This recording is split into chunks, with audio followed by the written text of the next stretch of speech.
Welcome back to the East Coast Bowhunting Podcast. This is your boy D-Rock here with East Coast Trev. And we have a special guest tonight. What's up? What's going on, boys? We got Boneyard here. Hell yeah. Make love to that mic, Boneyard. Yeah, I'm sorry. I'm not used to this. I know. It's been a while. Jeez.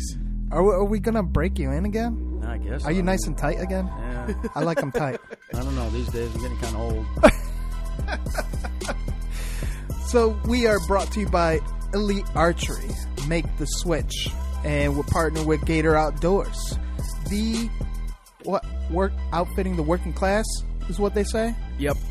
Is that what they say? Yeah. Only the working class, though, right? Not the high end? No. No? Nope. Oh. What do you have to say about Elite Archery, Trev? Make the switch. What else? It's an old man's bow. Old man's bow. Your voice is different. Did you go through puberty now? Yep. Twice. Oh, shit. Wow. 2 times. That's awesome, man. That's awesome. It's in New England weather. Welcome to manhood. The balls have dropped. It's called getting up every morning at 3 a.m. to go duck hunting. That's what it is. Yeah. That's what it is. You're right. I don't even think I'm sick. I think it's just the just wearing down on my body. Yeah, you got the sniffles. That's it. That's all right. So Gator Outdoors, our promo code is what, Trev? East Coast 10. East Coast 10 and save you some. They go through the whole outdoor group brands as well as Scent Crusher. We're trying to get more brands on there so this way we can complete our circle. They have fishing. Trying to get some bow fishing into that. That'd be dope. And hopefully they'll make the switch as well. They got the waterfowl on there also. Yeah, that's just saying. dope. You're just saying? Just saying. And we're also sponsored by Wild Edge Inc., the leader in mobile hunting. The one that will get you in a tree. And honestly, the steps are pretty dope. Trev and I had a very successful year using them steps, presets, and being mobile. Myself in the marshes, Trev in thick timber, and Boneyard had plenty of success, and we'll get into that later in the episode.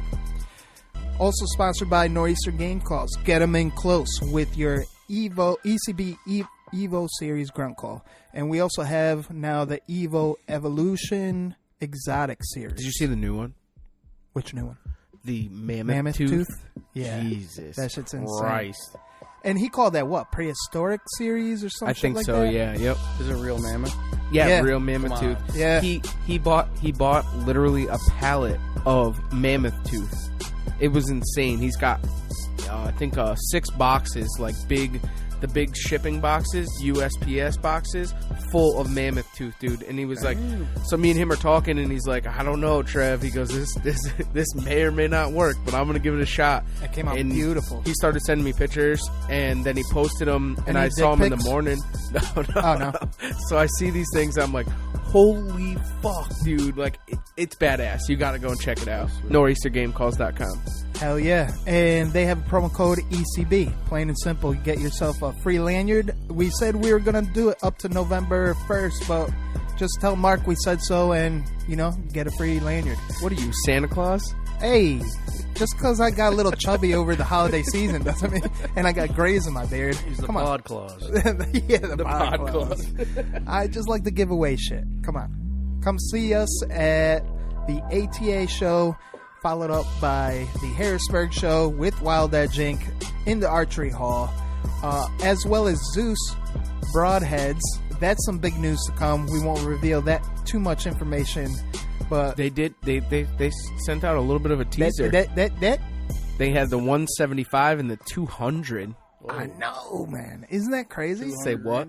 Yeah, dude. Damn. That's going to be great for the trad bow. I'm excited for that. And we can't give away too much because ATA, they're going to reveal something big. It's what the people want, Everyone, I don't know about hybrid or mechanical, this or that. We'll see what happens at ATA. And quick to follow the Mohegan Sun Casino show. That's going to be dope. I'm sure we'll see Boneyard there again, possibly in the show this time. That'd be pretty dope. Probably should. Yeah, staying at home. And then followed up by the Iowa Deer Classic, where the magic happens. And that's when the brothers and the families get together. And I don't know, you might see sightings in the Ohio Deer Classic. Who knows? I guess we're going to have to find out. So, right off the top of your head, who's the next sponsor you think of right now? Tree Thrasher. Are you imitating the Wild? Yes. What's the promo code for that? East Coast 15. We will see the Tree Thrasher Company at the Iowa this year and talk to Jason Science again. And maybe we'll get White Knuckle Production on the show. You know what? I thought he said we were going to go on his show. We're going to have to call him out on that. Yeah. He definitely said that. I don't know. I'm just shooting shit out. I don't know. Outright Hunting Products. The Morph Pro is the last bow hanger you will buy. Pensacola, Florida. Jeff Roddenberry. He will be there at the Harrisburg. I think he'll be at ATA too. I'm not sure. Don't quote me on that, but I wouldn't doubt it if we see him there. Yep. That dude is cool as fuck, man. That's the OG of Florida. He better watch his back. Whoa. Is that a threat? No. Why does he have to watch his back? Because I'm ready to buy some more Morph Pro shit. Oh. Shit. That kind of sounded like a jailhouse threat. Yeah. Oh, man. So what's another one you can think of right off the Scranton Motors and Scranton Power Sports. Ooh, that's a good one. Yo, Scranton, we're going to ATA. We need a whip. So if you're listening, hook it up. If you want to buy a car, it's the only place to go. Hell yeah. Why, Boneyard? Why? Why is that? Fucking family, man. It's the only dealership you walk into and you just feel like everyone's genuine. Everyone takes care of you. My wife and I will go in there with my 2.5-year-old son. He's running amok. He's got blocks laid out on the ground, building all kinds of shit. He's, and then, 1 to 4 or 5 employees will run up and start playing with him. And it's just family, and they do whatever they can to take care of you. You never feel like you're getting boned. Everything's raw, real, no bullshit. Nice.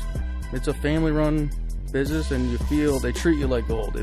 They treat you like you're a fucking millionaire. Hell yeah. And you're there to buy well, a car. aren't you? No. Oh, you could have fooled Not me. yet. Could have fooled me. I wish. Shit, you buy a Scranton truck, what, was it this year? It was this year. Yeah, and then two yep. in 1 year. You guys brought me the Denali. Yeah, it was 19. Yeah. In the beginning of 19. Yep. And then we just picked up a Tahoe for Mama. Yeah. And we got my buddy. Oh, and congratulations, by the way. Oh, yeah. I don't know if the listeners know yet. Yeah, we got a little Monster number 2 due in March. Yeah. So that's why my trade show season is going to be a little slow this year.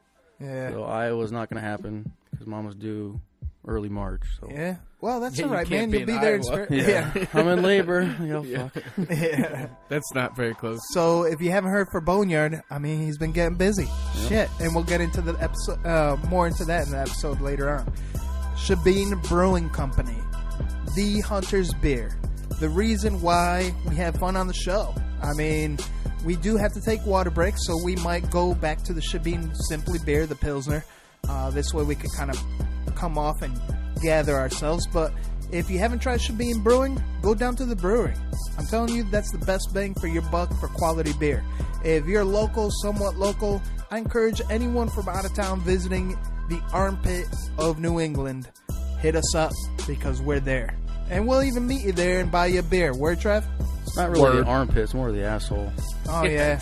Armpit's not that bad. It's a little stinky. Yeah. Yeah. It's dirty. Well, yeah. You know what? It's just outside the dirty. Is it? Yeah, so I guess it is a little dirty. Any city's dirty. Death Wish Coffee. The world's strongest coffee. What's the promo code for that, Trev? East Coast 10. East Coast 10 will save you some. Shout out to Sarah Ann, the outdoor medic. She's a huge supporter. She asked you for the promo code also? As well, yes. Yeah. Huge supporter of Zeus Broadheads, Pack Driver TV, and the podcast, as well as Wild Edge Inc. Because why? She believes in what we preach. And what do we preach? The greater good. The next, Meyer trail cameras. Who's on your hit list? That's sore touchy stuff. I know. I saw him 3 times. We'll get into does that. he really even exist? Oh, you know what? I'll Did he show just you come pictures. up with some fucking deer and call Yeah. it love? I have a Fabio. Yeah, he's there. He's there. He's Some there. Mexican Trust deer me. somewhere. Yeah, trust me, he's there. He's behind Wendy's, not McDonald's. yeah. So, if you haven't picked up a Meyer Trail camera, pick it up. The quality is next to none, and they're always working on being innovative and one of the leaders in the industry, which is very difficult to do. You will see them at the Iowa Deer Classic. Again, hopefully we see them in Harrisburg. I would be very surprised if they make it all that way. I believe they're out of where? One of the M's. Minnesota? Minnesota. I believe so. Hopefully they'll be there at the Harrisburg, so that would be fun to see them. I need like 20 of them. Hey, man. I'm tired of the fucking, I swear to God, every Moultrie and every camera I've had, you have them for 2 years, and they just stop taking pictures. You check your card after a week and you got 4 pictures. Like, really? Yeah. No, there's 50 pounds of corn in front of that camera. And it's gone. Right. You sure that it's not your memory It'll be cards? the SD card, yeah. Because I I've heard wipe a lot and clean every time, but then it's like the more you use the cards, then the cameras get all fucked up. I heard a lot with those SanDisk ones that they'll just stop working. I've heard from so many people that they will literally stop. You walk up to it, the infrared turns on, lights up like it's taking a picture, and then there's no picture when you stand there. And that's what's beautiful about the Meyer Trail camera. No infrared. Yeah. It's just Blackout. it's a ninja. Yeah. It's a ninja. Ninja of the woods.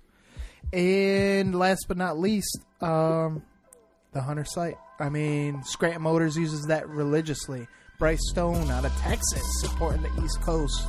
The Hunter site is your online journal system for hunting. What specifically it does and offers is this way it lets you document everything from food plots, has topographic maps, I mean the works. This way you can document every nook and cranny and what's going on, and it has a group sharing system. So this way you and your hunting buddies can actually share the information, so this way you can plan your hunts accordingly. So check them out. I mean, pretty soon we'll have a dope-ass promo code for that. And maybe new promo codes. Word, Boneyard? Yeah, I'm looking up the app right now. Oh, nice. So, I don't know about you, but I want to get on with the show. What do you guys think? It is an app, right? The Hunter site? Oh, it is. Oh. Well, no. Is it an app? No, not yet. It's okay. in the works right now. Gotcha. It's actually a It website. It is mobile friendly, though. Okay. Yeah. I need that. You need to definitely check it out. Word. Let's get on with the show. Why East Coast Bowhunting Podcast? Because neither one of us wear pink camo. East Coast Bowhunting Podcast. 4, 3, 2, 1. Look, man, I'm from Wisconsin, and I listen to East Coast Bowhunters because you don't get anything more real than these guys. Because East Coast Bowhunting sets the standards for keeping its listeners informed on everything that matters in the hunting industry. It's nice having somebody, local and represent the East Coast for us. The East Coast is going to saddle up. Number one source for slaying whitetails on the East Coast. Well, you might see Jesus if you actually shoot something, it'll get you into heaven. Why East Coast? Why not? I'm East Coast, baby. That's how we roll. Chew on that. Come on the show a stranger, and you feel like one of the boys when you leave. Because I get my hunting camp anytime I want. There's some absolute monsters roaming the East Coast, and I think it needs a little attention, so why not bring it to the East Coast Bowhunters Podcast? Man, because East Coast is a tight-knit crew, and y'all like me. Raw, real, no bullshit. Because you guys are hometown boys. I love you guys. East Coast Bowhunting Podcast. This is Kurt Geyer with Working Class Bowhunter, and East Coast Bowhunting Podcast is the only hunting podcast I'll tune into.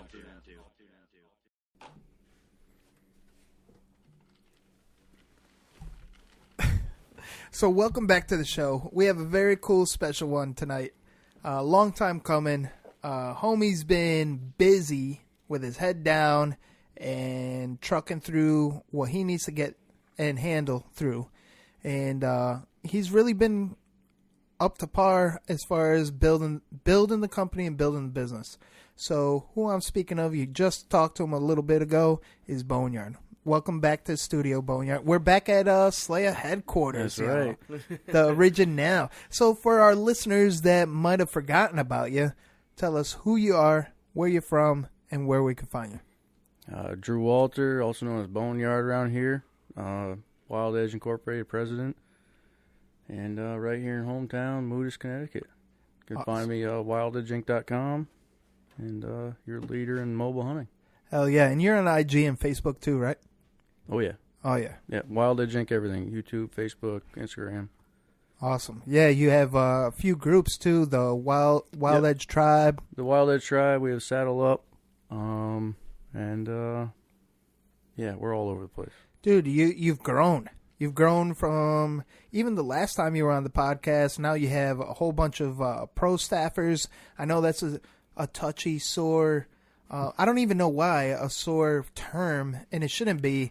Pro staff in the sense of promotional staff, as well as, I don't want to say pro hunters, but hunters that know how to utilize the Wild Edge system. Yeah, so we Lydia and Greg developed the ambassador program, the pro staff program, and I always hated the term pro staff, but in reality it was hard to put a name on something else. It just made sense. It's your pro staff. Yeah, it's pro staff. So it's the guys that are, the voice of the company, the guys that are out there spreading the word, talking, sharing information, and since saddle hunting is so new, it's a great way for them to spread the word and actually get people involved. So there's a lot of people coming in having no clue what it's about. So it's, you kind of have your team out there just making it happen and spreading the word and just answering questions and really getting everything out there.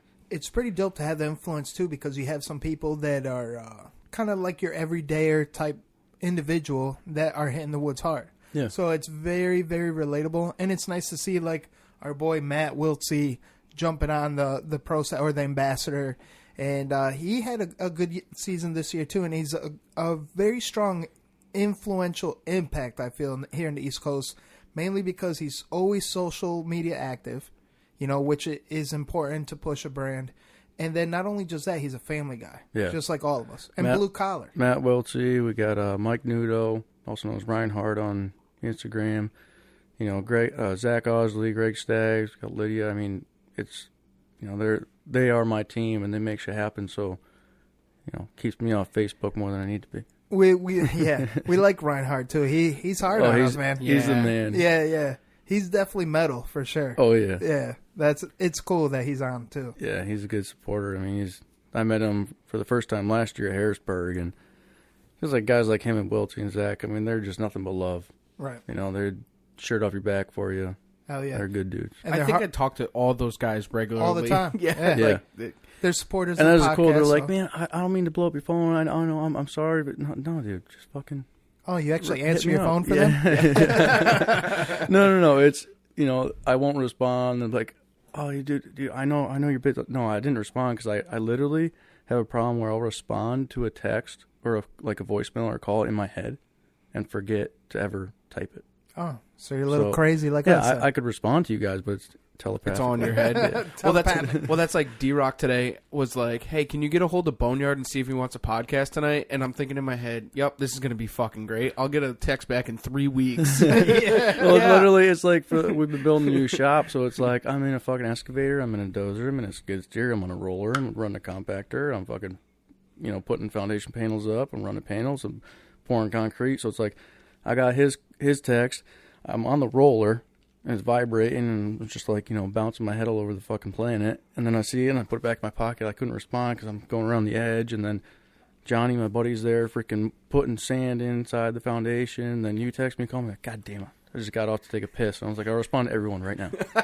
And I took literally 10 minutes to respond to everyone. So I got the piss stick text. Yeah, exactly. Okay.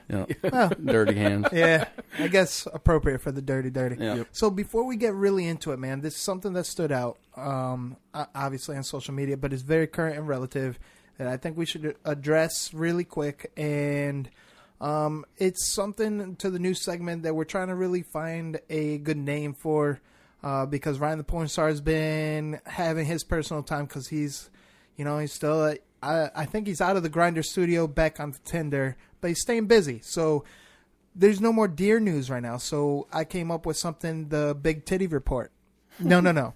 Not titty. TT. The Big TT. The Big Tactical Time Report. And what that does is really focus on the most relevant news at hand that has an impact in the outdoor news. So here goes. This is actually something from the hunting news written by Steven Ziegler. Father, 9-year-old daughter killed in a hunting accident. I'm sure everyone somewhat that is social media active knows about this. The ones that haven't, here goes. This is very recent. So on New Year's Day in Walterboro, South Carolina, a father and 9-year-old daughter were out doing a deer drive. A careless hunter thought he was shooting a deer, but instead he shot the father and daughter. Kim Drawdy, 30 years old, and his daughter Lauren, 9 years old, were shot by another hunter around 2:30 p.m. Both died from the gunshot wounds. They died at the scene in Colton County Colton County Coroner Richard Harvey said, "The South Carolina DNR is investigating the incident, but they have not made any determinations yet." So David Lucas, a spokesman for the South Carolina DNR, said more details will be released after the investigation has concluded. That's insane. So hunting accidents are very rare, but they do happen. So it only takes one to lead the death of a father and daughter. Let this be a reminder to everyone what is at stake when you pull the trigger and you're not 100% sure of your shot.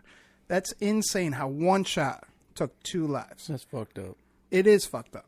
And this is probably a very good example of why we should be the most precautious ever and responsible and ethical. Like, we talk ethics all the time, right? Ethics archery. We'll bring that up in a second because now is not the time. But the most ethical you can be. We always talk about being ethical and doing the right thing and portraying the greater good to show the liberal or the anti-hunter stuff like this, and it's an accident. Of course it's an accident. But shit like this is what gives kind of the betrayal of the bad name to a hunter, which is something that I think we kind of lose sight of sometimes because we're not prepared for the heat of the moment. So maybe that's something we can dip into the episode. Not quite right now because I really want to... No, you just depressed me. Well, it's not depressing. It's awareness. Yeah, but it's like it makes you sick to your it's totally awareness, and it's everyone should hear the truth, but it's like, fuck. Imagine if that was our kids. I know. If we were out hunting with our kid, and and that's just the thing. Like my boy came out with me a few times this year, and he watched me. I came to full draw once, but had no shot, and he was like shaking. But imagine we're coming to full draw, and then boom. And then it's over, you know? Well, Jim Stepp's buddy, Don, call him Donnie, he's always come down since I was a kid to hunt with us from Maine. Oh, fuck, it had to have been 20 years ago. He was bow hunting in Maine, was getting down from his tree stand. So when you're, 15 feet, whatever the regulation is, above the ground, you don't need orange. Right. When you're bow hunting. You get down, you need orange on. He was rifling through his bag on the ground. He had just shot a deer. He spined it, so he's getting down.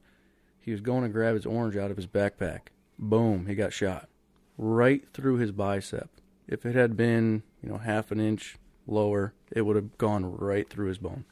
Jesus. And he survived, and the hunter actually helped him get out of the woods and apologize. He never pressed charges because the hunter actually saved his life. Really? But that's scary shit. Said he thought the hunter claimed, a deer ran by you and I shot, blah, blah. But regardless, it's fucked up. There was actually an accident right in my hometown that somebody had actually shot somebody else in a hunting accident also, but the guy actually left him there for dead. And when he had gone up, he thought it was a deer, and he actually found that it was actually a human being, and actually left him out there for dead. Did he die? Really? Yeah, he ended up dying. Yeah. Oh, if I lived, I would have killed him. How come I didn't hear about this shit? Yeah, it's when did old. this happen? Oh, dude, this was long time 20 ago? years ago. Oh, yeah, I see. This was a long time ago, but yeah. You're like barely 20, aren't you? Yeah. But yeah, no, that. So those things do happen, man. I don't know how many. I mean, I hear of turkey hunting accidents also is another thing that's huge. There was a couple of people that I know or have heard the stories from that they've gotten shot with turkey shot while turkey hunting, with decoys in front of them or whatever. A friend of mine he was deer hunting. He fell out of his tree stand, hit the ground, paralyzed. I forget if it was neck down or legs down. And he said he spent the night out there. Wow. So this was pre-cell phones. So everyone's out looking for him. But he spent the night, and he said he can remember it was cold, and his biggest fear was getting his legs eaten off by coyotes. Because the coyotes kept coming in, and he ran out of shit to throw at the coyotes. So he's like, I was worried that I'd wake up, my legs would be fucking chewed off. Jesus Christ. I never heard that So then story. his family, they finally found him the next morning and got him out of there, and he's quadriplegic. So he's in a wheelchair. Wow. But he still hunts to this day. He's a madman and kills shit. But we need to get him scary. on the show, man. Yeah. It's my buddy Bill, one of his friends. So I'll figure out who the hell he is. That's crazy, man. That's scary crazy. shit. That is some scary Well, shit. tree stands, like at every trade show, I swear to God, every day there's at least half a dozen to a dozen guys that walk up. Oh, I fell out of a stand. And I got on the way down. I got gutted by the step and this and that. And I'm fucking all these horror stories. It's like, holy shit. Look at Catty Cowboy. He's fallen out of 3 fucking trees. Seriously? Yeah. Yeah. And one stick actually pierced the bottom of his jaw into his face. Yep. What the fuck? Yeah. I remember it like it was yesterday, man. Like I was waiting. He had just shot a deer and waited for him to come home. I got the garage all ready for him to come home, and it was like a fucking hour, dude. And I call him and I'm like, "Yo, Caddy, where you at, bro?" And he's like, "All right, stay on the phone with me. I just fell out of my tree stand." And I'm like, "What the fuck were you doing? I thought you were already like dragged." Yeah, I was trying to set a tree stand, and the tree stand fell, and I went to hug the tree, and when I did, I slid down, and he thought that the cut on his arm was the big one, but he didn't realize that he had gotten one of the steps in his, from the sticks in his throat, and it was like an inch or two from his actual jugular, and he was going in and out of consciousness while he's on the phone with me. He wanted me to stay on the phone with him. I actually ended up beating him to the hospital, and met him at the hospital. And when he had went to go walk in, the fucking nurse was like, he's like, "I got a bad cut," and she just like swoops him up with the wheelchair and brings him into the room. He's like, "How about the one underneath your chin?" And because when he had gone down, he had caught it right underneath his fucking chin, and it cut him wide open, man. Yep, insane, right? Yeah. It's just like you never know when anything's going to happen, and it's not up to us, but it happens. So it's just one of those things. The moral of the stories tonight is just be conscientious and careful. Like, use your tree stand safety harnesses, your tethered ropes. Make sure you climb appropriately. I know a lot of times more experienced hunters like to climb trees without being attached to the tree. That's my point. Always be attached. Have one point of contact no matter what, the whole entire time. Because like you think about it, either you're leaving your family, or best case, you survive, but you can never hunt again. Yep. And on a more positive note, that's why I love the Wild Edge step. Not to do the shameless plug, but the step has that kind of curve and friendly type, I don't want to say texture. What's the right word I'm looking for? I guess it's, surface. It won't gut you. Yeah, it won't. On the way down. It really won't. If anything, it'll punch you. It'll give you Charlie horses on the way down. So many guys with screw-in steps. Everyone thinks, okay, I screw a step into a tree and I leave it there for years and years and years. Oh, it's solid. No, you just made a hole in the tree and that hole rots. So Right. guess what's going to happen? You're going to step on it and that fucking hole's rotten and it's going to pull out and you're going to slip down. You're not going to go out and down. You're going to go straight the fuck down. And guess what's going to happen? You have all these jagged hooks along the tree and they're going to gut you on the way down. Yep.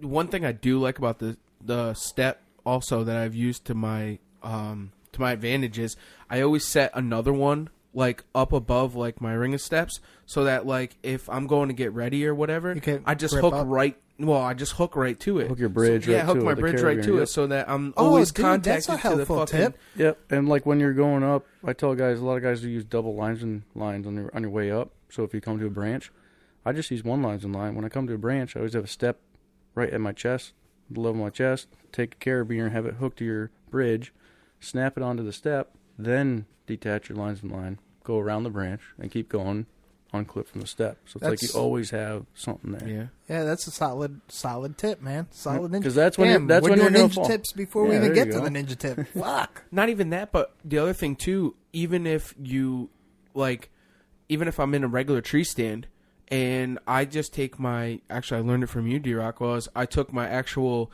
tether that I use for my for saddle hunting, and I'll take it and I'll just use that, and I just scooch it up the fucking tree instead of having a linesman belt on while I'm going up it. I just use that and I just scooch it up as a tree as I get up there, and then I'm locked in once I get to the top. It's like my own little lifeline. It's like the old army saying, "Kiss, keep it simple, stupid." Yeah, yep. Just fucking use the same shit every time and do the same, most of the same thing every time. Every tree's different, but keep the same system and you'll stay safe. The second you start doing weird shit and start grabbing different shit, that's when you're gonna fuck up and fall and die.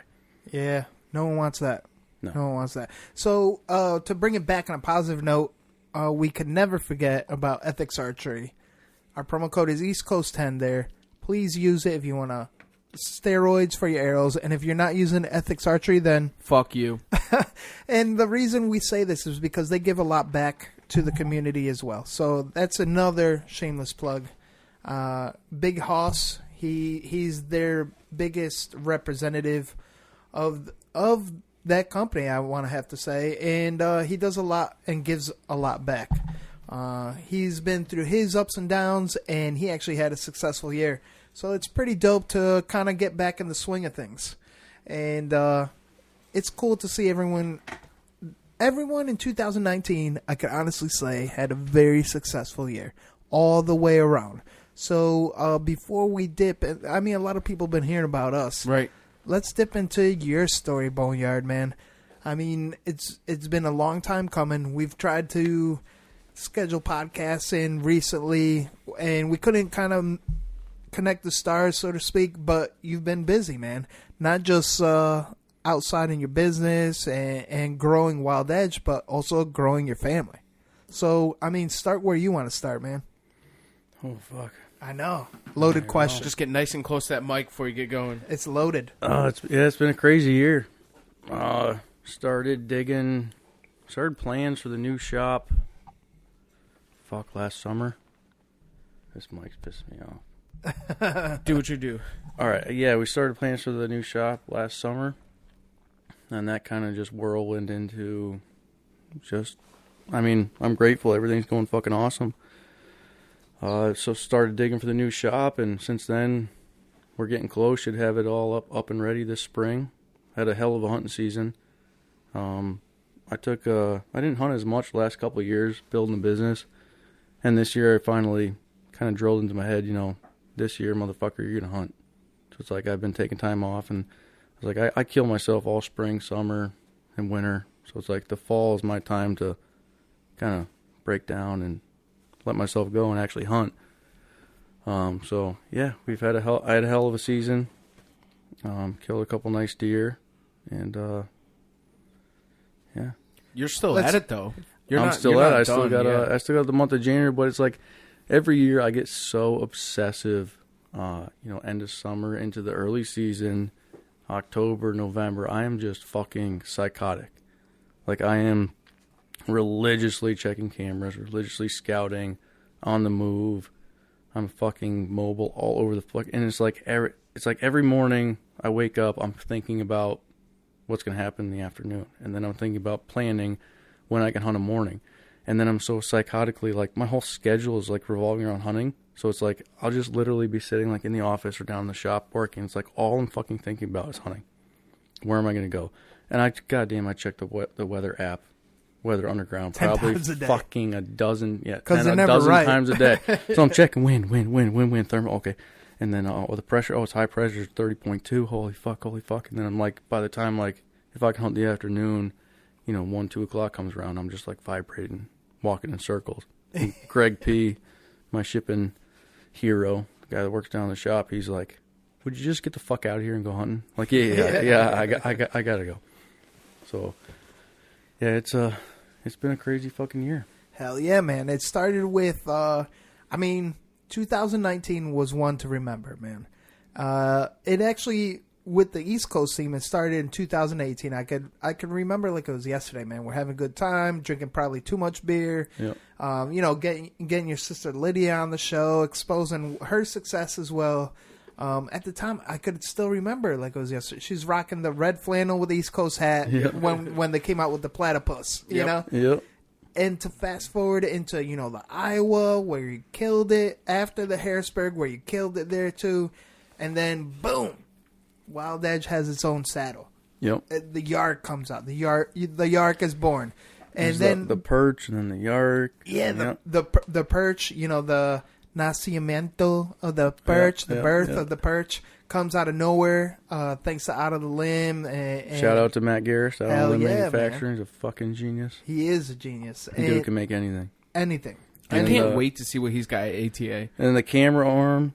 Yes. Him and Garrett developed, and then also that revolved into now his climbing sticks that are coming out at ATA, which are fucking badass. Dude. He's been sending me sneak peeks for fucking, God, it had to have been, it's been 8 months. But you know that's not the only thing he's going to end up coming he's out. like every time I talk to him, it's like I just talked to him last night. He's like, I'm grilling a ribeye roast. I'm like, dude, I'm grilling ribeyes too. It's fucking, we're talking. He's like, I got that with this idea, that, and then I feed ideas off him. Then he'll beat me to it, and then I'll beat him to it. And it's like we're just always like clashing fucking ideas. And I finally get to the point like, Matt, can you just make me this? Yeah. You're way above my level. That's what I mean. It's like boom, boom. It's like a machine gun. 2019 was a machine gun. You're going straight from trade show to trade show, product to product. Harrisburg to the Iowa, the Perch to the Yarrick, and then boom. Before you know it, you're sold out of everything. Yeah. Everything's on high demand.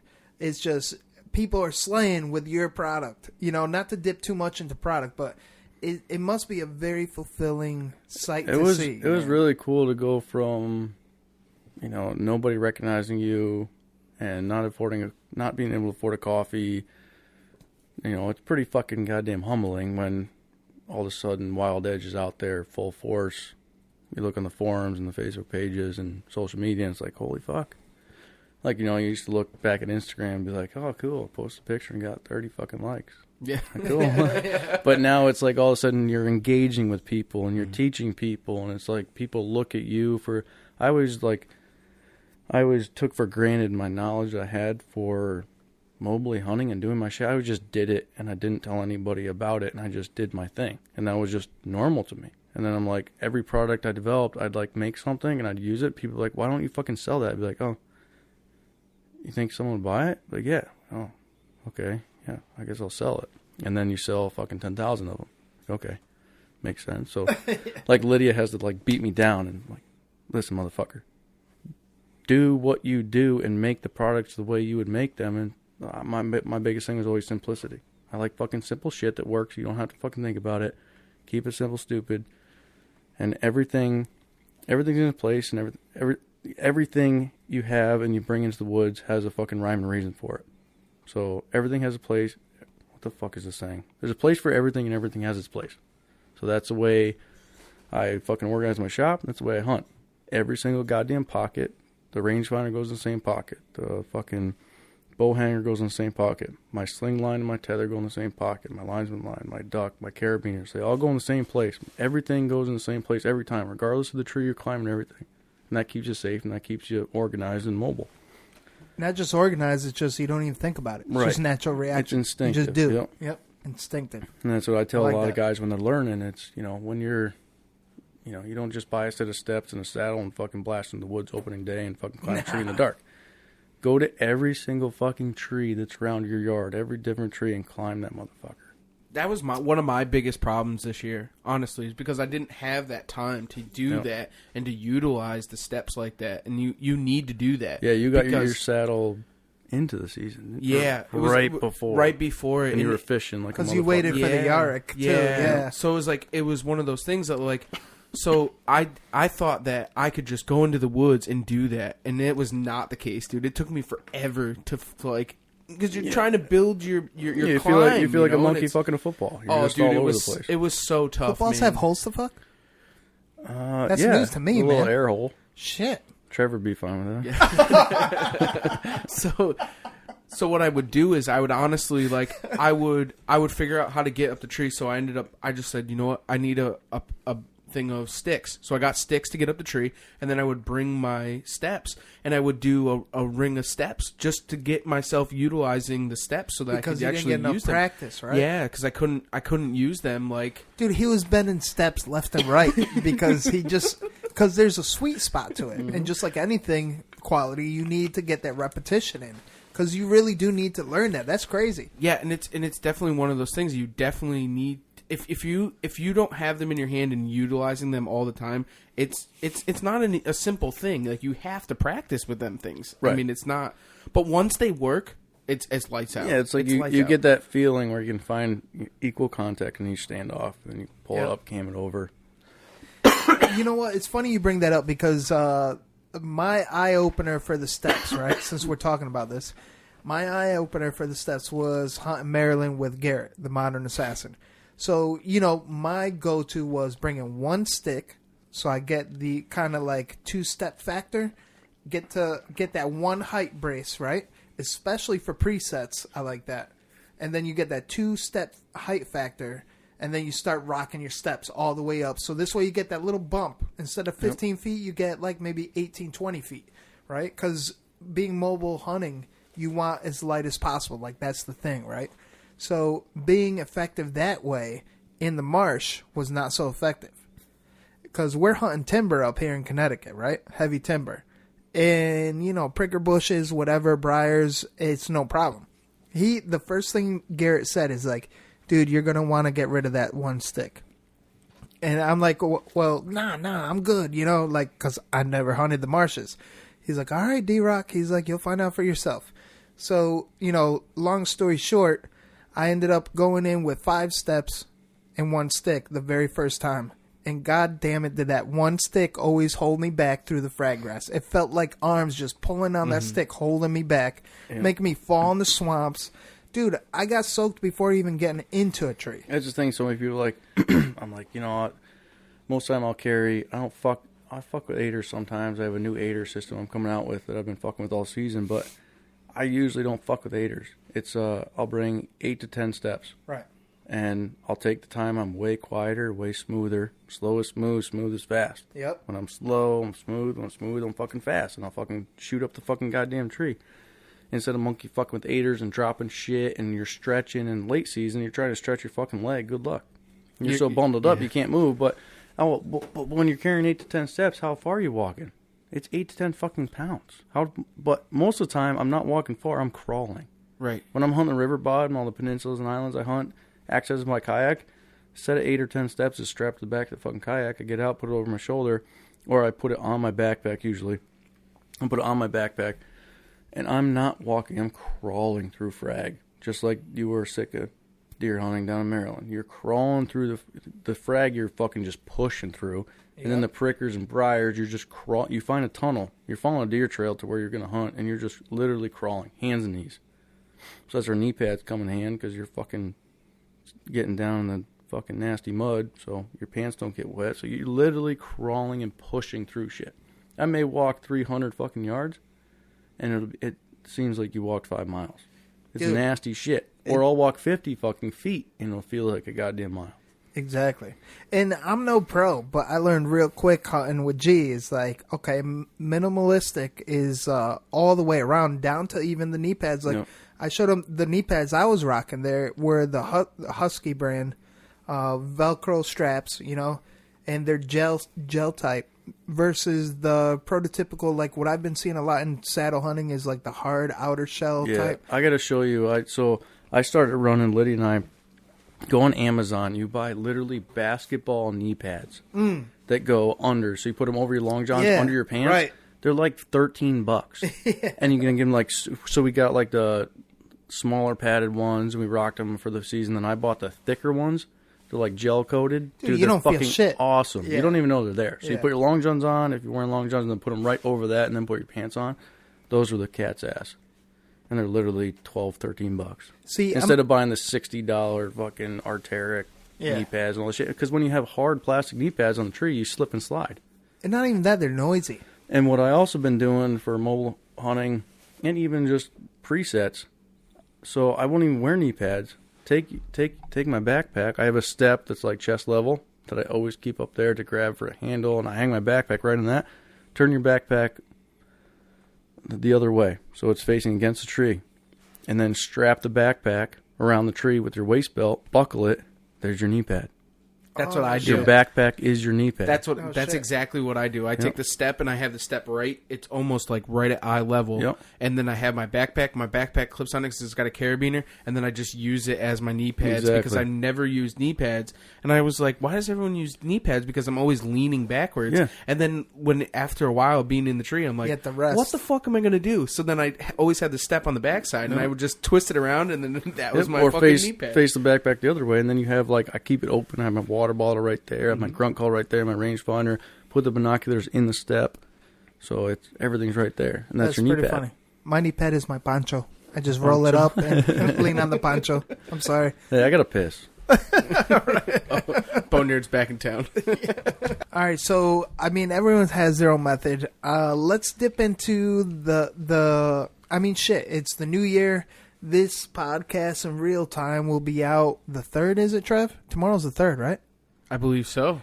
Yeah, the 3rd. So Friday will give some listening pleasure to your ear holes on the 3rd. Probably around noontime. Noontime is a good time, I guess. And let's dip into the year upcoming, too, because there's a lot to talk about, man. I mean, not only just, I mean, everyone knows the upcoming deer season, right? You know, we hooked up in 2018, late 2018, kind of made the networking connection. We turned into fam, hit up the trade shows. Again, not to reiterate, but the birth of the perch, the fruition of the Yarick, and then, you know, archery shoots, what have you, and then boom, you're seeing deer drop left and right with the Yarick, the steps, the perch. Like, what's going in your head as you're entering deer season, seeing that, like, your products taking shit down, and all of a sudden, like, fuck, I need to get out there, right? Something. Yep, that was pretty cool. Like I said, I'd dive into deer season like obsessive, compulsive, fucking freakish. Like everyone, like Lydia will walk into the office or down to the shop and she'll be like, what are you doing? Where are you going? What's the wind? And I'll just be like walking in circles, like pounding my head against the fucking table, looking at the weather app again and again and again and again. And I'll be like, okay, you go here, I'm going to go here, blah, blah, blah. So I get freakish. But then we get to the end of the season, like right now, muzzleloader season just ended, but now we have a month of January bow hunting. Woo woo. So it's like, you know, I'm excited. But still. Every time this year, I kind of look forward to the season ending because I've been so obsessive and so putting shit to the side where it's like, you know, building this new shop. It's like, all right, we got fucking 15 loads of fill coming today. I'm like, fuck, god damn it, fuck. That's going to put... I can't hunt this afternoon. And I can't hunt in the morning because the fucking first truck's coming at fucking 6:30. I'm like, fuck. But, I mean, yeah, it's all... it kind of seems like during the fall, it's kind of a whirlwind. And then, you know, you get motivated. You see, you know, especially with the art coming out, you see guys killing shit with the saddle and the perch and the steps. And everything's super humbling. And, I don't know, it feels awesome. So it's like... During the fall is like the most motivating time of the year because you get pictures and text messages and phone calls flooding in of guys that are using your product and doing shit and making shit happen. So that's what really lifts you up. But oh no, I just have one question as far as like when it goes to like talking about the Yark and so on and so forth, with it being now off season and the season coming back upon us for next season. Like, what would you say? Like, I know it's kind of like a change. In conversation, but like if somebody was to get into saddle hunting, what would you say? Because I know this is kind of like there's a lot of people that are starting to want to get into it. Like what could you tell the listeners that what should they do to start to get into saddle hunting? Because a lot of people are asking, like me, like what do I do? Where do I go? How do I like? What is the best steps for them to take to start getting into it? I would say the Wild Edge step. Yeah. Well, of course, the Wild Edge. First step. Yeah. Step I'd one. say just you know, get on to Saddle Up ! Our Facebook forum, Facebook page, and you know, just start researching. Reach out to the guys on there and literally quiz them. Feel free to reach out to me. You know, I blast on my personal cell phone all the time. Reach out to me. Reach out to Matt Welty, Mike Nudo, Greg Stagg, Zach Osley. Reach out to everybody. Even Lydia. Lydia's very supportive. Reach out to Lydia. Yeah. I mean, just reach out to people and really, you know, just ask them any fucking question or just post a question. You know, no one's going to beat you up if you ask a stupid question. And if you're metal, reach out to Reinhardt. I mean, he'll give you the brutal truth. Exactly. Reach out to Jeff Mallara. Reach out to anybody on the fucking forums and just ask them. Say, hey, where do I start? What do I do? So that's a cool thing about this day and age is you have such a wealth of knowledge on a super interactive forum and a super interactive page where you can literally get a response within seconds. So there's guys on there all the fucking time. So reach out and just ask questions. Don't feel like you're asking a stupid question. There are no stupid questions. I'd rather people ask a stupid question and be safe than not ask the question at all. So if you're having a problem with a product, if you're having this, you know, if you're having a problem with one of my products or Matt Garris' products or something, just reach out to us. We'll fucking get back to you, and we'll make it right, and we'll teach you. So every product that we're running with, it's not something you pull off the shelf and buy at Cabela's, and it's just a super simple product. You know, it's not a fucking goddamn duck decoy. Right. Or you could be like me. You could be like me, be a stupid person asking good questions. You know? That could happen too. That too. There's obviously you have a YouTube page and there's a ton of wealth of knowledge there also. Yeah, we have a ton of videos on there, and we're, 2020, our goal is to make literally a video about every single question that could possibly fucking happen. So we're working on that with my team of photographers and our filming team to really make that happen. That's awesome. I love the fact that we're back here in Slate headquarters, which is a long time coming, and we all have some form of ADHD, and I'm just looking over at Boneyard stroking that brow tine. Actually, that's a G2, actually. Stroking that G2 like it's something special. So it's just really cool to just be back in front of microphones, headsets on. This is something special. And not only just that, like, we always kept in touch, ironically. Like, everyone bashes social media a lot. Like, oh, it's got bad vibes, this and that, it's always negative. But you know what? I really see the change in social media. It seems to be more positive more than anything, in the sense of we're able to keep tabs on each other. Like, unfortunately, I have to communicate with Trev every fucking day of my life. So, well, that's the thing. That's something we have to do. But so we get to keep tabs with you, though. And one of my best friends in the world, he didn't have an Instagram forever. I finally said, dude, he's like, send me pictures of Bryson. I'm like, dude, just fucking get a goddamn Instagram, and you can see my entire life. You'll see pictures of Bryson. You'll see pictures of my life. Everything I fucking do, you'll see on social media. And then it's like you develop new relationships. Yep. So, like, we were grateful to be in the same state, so we developed a relationship in person. But it's like someone like Jeff Millara of Hang Time, and Jason Ketchum with Timber Tumblers. They came to the shop yesterday from New York. They drove 2 hours to come here to deliver the fucking cups. And we spent probably 3-4 hours together. That's crazy. I wish we would have known. We would have been here. We're like minutes away. Right. So it's like, it was last minute. He's like, you want to meet me halfway? I'm like, dude, I got like 12 fucking loads of fill coming today. I'm busy. He's like, we're just going to come. You mind if Jeff comes? Like, fuck yeah. So, we spend a good time together, and it's like, that's what's super cool about social media, as much as it could be a pain in the ass and fucking a bunch of bullshit sometimes, but the most part, you get to really develop relationships with people that you would never develop before. And you're 100% right on that. Like, even in my personal aspect, like with measuring, I'm getting people out of state reaching out, like, hey, I want you to. It's like, you have a local measure in your state. It's like, no, I want to come to Connecticut or meet up with you. It's just insane, the brotherhood that's really out there to be with like-minded people. And not even just that, it's like something that we bring to the show, the podcast. It's not the luck of the podcast. It's not we're putting out quality information. What it is we're being ourselves, and people can relate to that, and people thrive off of that. Especially East Coast, which is not talked about a lot.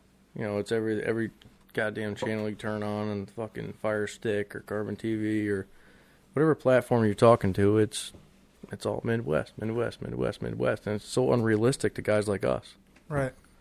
As going back on the social media thing, like, I was up scouting ducks in fucking Rhode Island, and I hit up Billy Sylvia, and I was like, yo, I'm over here. I said, what do you think about this duck spot or that duck spot? And he's like, bro, you're like a quarter of a mile from my house. Why don't you just come over and I'll go over the maps with you? So I just drove to his house. I never met this dude. He was on the podcast. Never met him like in person. He's like, come on over to my house. And we go over there, and he's showing me all the duck spots, and it was just like, we've been brothers and friends for fucking ever. It's just insane what it actually does, and how many people. I mean, I can only imagine how many people you talk to on a daily basis that are like followers or supporters of it, and you probably the same, Drew, and me. I mean, I'm constantly talking to people, and I love it. I think it's the greatest thing in the world. My wife would be like, "Who the fuck are you talking to?" I'm like, I got like 9 conversations going on. What do you mean, who am I talking to? April will be like, what the fuck are you doing? See? Like, I get my like second wind at like 10 o'clock. Right. And then it's like, boom. When you start fucking talking to people, texting, the phone rings, you talk to people, it's like, who the fuck are you talking to? That's the beautiful thing about ADHD, I do have to say, is like, especially in our time, is usually kind of like when the sun goes down, is like we're having multiple conversations with multiple people at the same time. And they don't even know that you're like conversing with other people. I'll be on the phone texting someone else. You know what I mean? Yeah. That's bad because at the same time, like you think you're not giving your full focus, but they don't know. They don't know how it works. The hard part is knowing when to shut it down. Yeah. So it's like I get to the point where it's like, you know, most time I'll come in. It's like, okay, I'm gonna fucking cook some steaks. I'm gonna go inside. I'll put my phone on Do Not Disturb. And I won't fucking respond to shit until the next morning. Except for D-Rock's numbers on the... Yeah. Do disturb. This motherfucker. Yeah. He purposely doesn't answer, even though it's on Do Not Disturb. Yeah.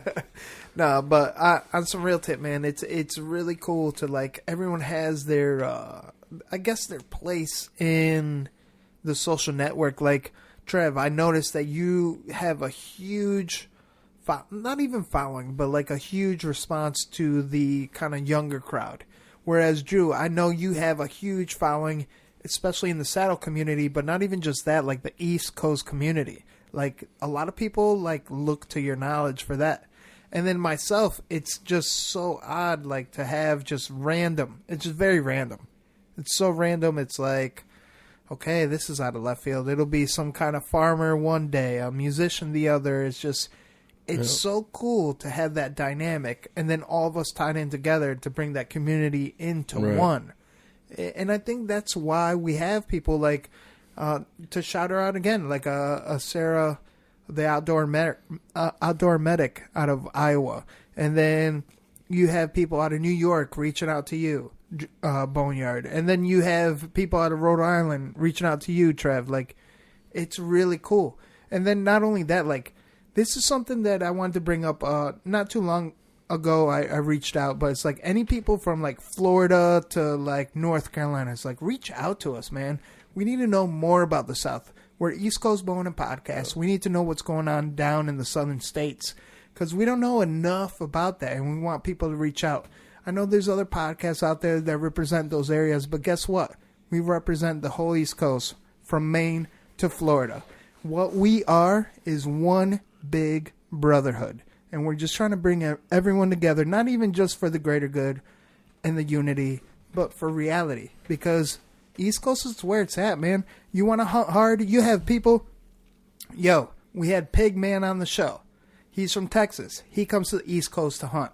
It's like, dude, do you want more proof that the East Coast is where it's at to hunt? Well, that's a cool thing about the East Coast. It's like, you know, I would love, I would dream about moving my shit to Montana, Colorado, Idaho. I fell in love with Northeast Idaho, Southeast Idaho, Montana. Yeah, Wyoming. East Montana. I went out there. Holy fuck! I just fell in love. It's like this is where I belong. Even Saskatchewan, when I went up with Canadian Whitetail Outfitters to guide bears up there, I was like, God damn! I just fell in love. You're out baiting bears and you're running the bait lines, and it's like you stop the wheeler, you shut it down. All you hear is a rough grouse pounding. That's all you hear. You hear nothing. You don't hear cars. You don't hear planes. You hear fucking nothing. And it's like, just boom, boom, boom, boom, boom, boom, boom, boom, drumming. Boom, boom, boom, boom, boom, boom. It's like, God damn, this is where I fucking belong. But at the same time, it's like I come back. Every time I come back to New England, it's like, okay, this isn't that bad. No. I mean, I can fucking go sea duck hunting. I can go puddle duck hunting. I can go deer hunting. I can do this and do that. It's like, it's not that bad. It's all right. The diversity is here. That's like, the bonus. But at the same time, if I could uproot my entire family and bring them west, I would. Yep. But at the same time, having the ocean is pretty fucking cool. Bro, that's the thing. Go ahead, Trent. No. I think that's the only thing that keeps me here, honestly, in New England is the ocean, because I cannot get that far away from the ocean. Because we all grew up on boats and deep sea fishing and fucking boating in the summer. It's like sea ducks. To get rid of having your boat and the slip. And dude, that'd be hard, but I think I could get rid of it, but my family couldn't. No, man. It's like that's a very good topic right now, because for the all-around outdoorsman, right? We have it all. We have the hard hunting deer. We have the only thing, honestly, in our area that we're missing is hogs. Wild hogs. But you go to like fucking southeast Idaho, South Idaho, and it's like, okay, all right.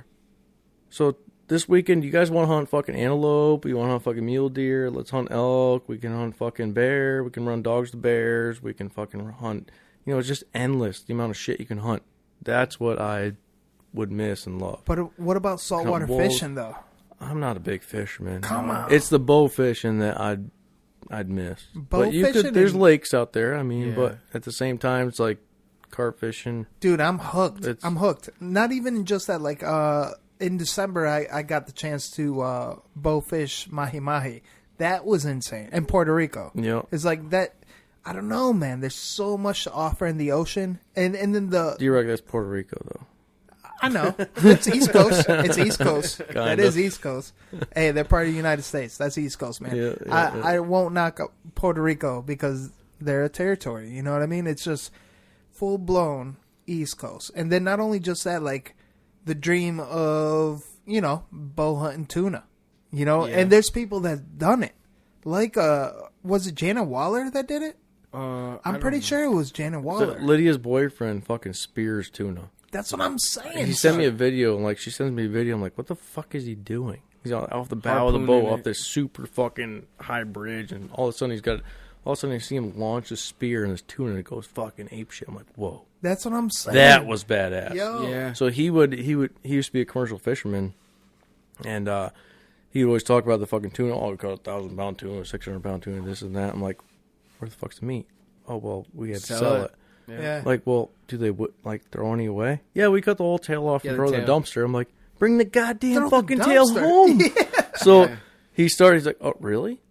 I'm like, yeah. So that's when we started to get him to eat actual sushi. So he'd bring the whole fucking tail home. It's literally 8 hours old. He'd drive up to Gloucester, Maine, and go fucking kill tuna. He'd bring a tail home that was fucking this big. You know, it had to have been 20 pounds. It's holding his and hands we're just 3-4 sitting there feet. just hacking it off, dipping it in soy sauce and wasabi. Oh, it's so good.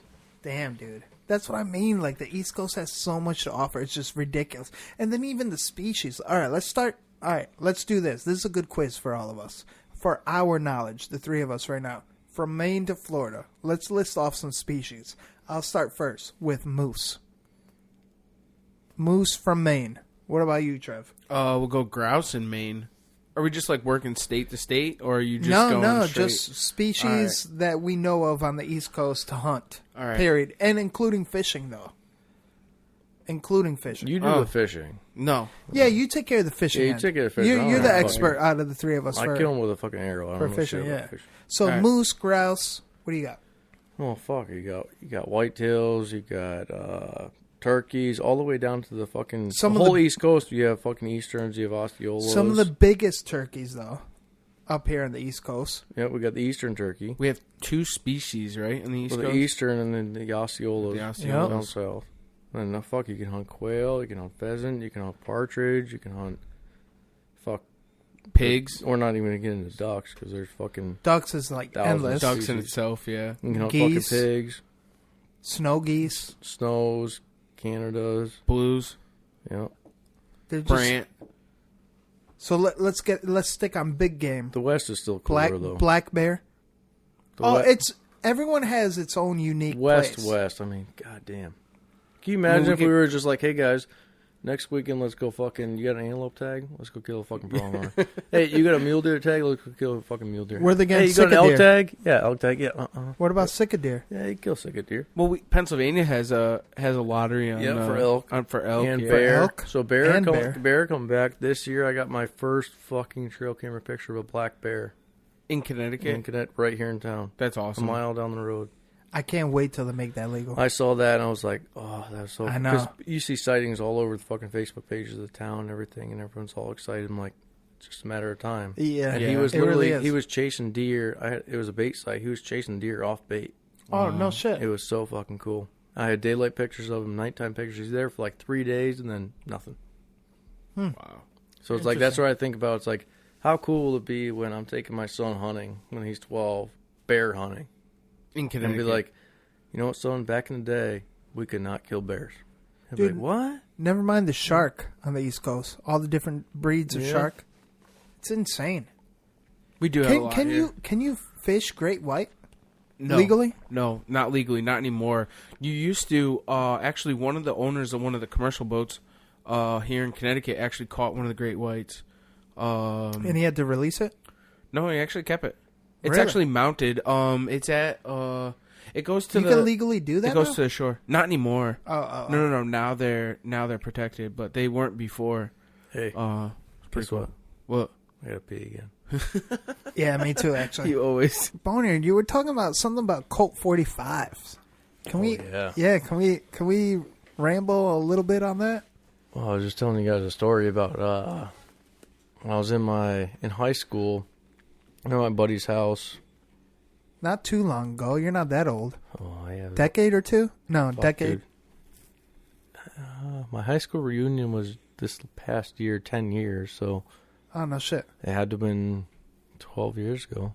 Damn, so not that So long ago. Yeah, we were just telling stories, so... yeah, fuck. Yeah, 12 years ago. Colt 45. Colt 45s. The fucking... we were slamming those at my buddy's house, and we decided to take a... We left that house to another party. And, so my buddy pulled... I had my F-350 with a 460 big block in it. It was Those motors manual. Beast. Had 2 gas tanks for a reason. Granite gear. Yeah.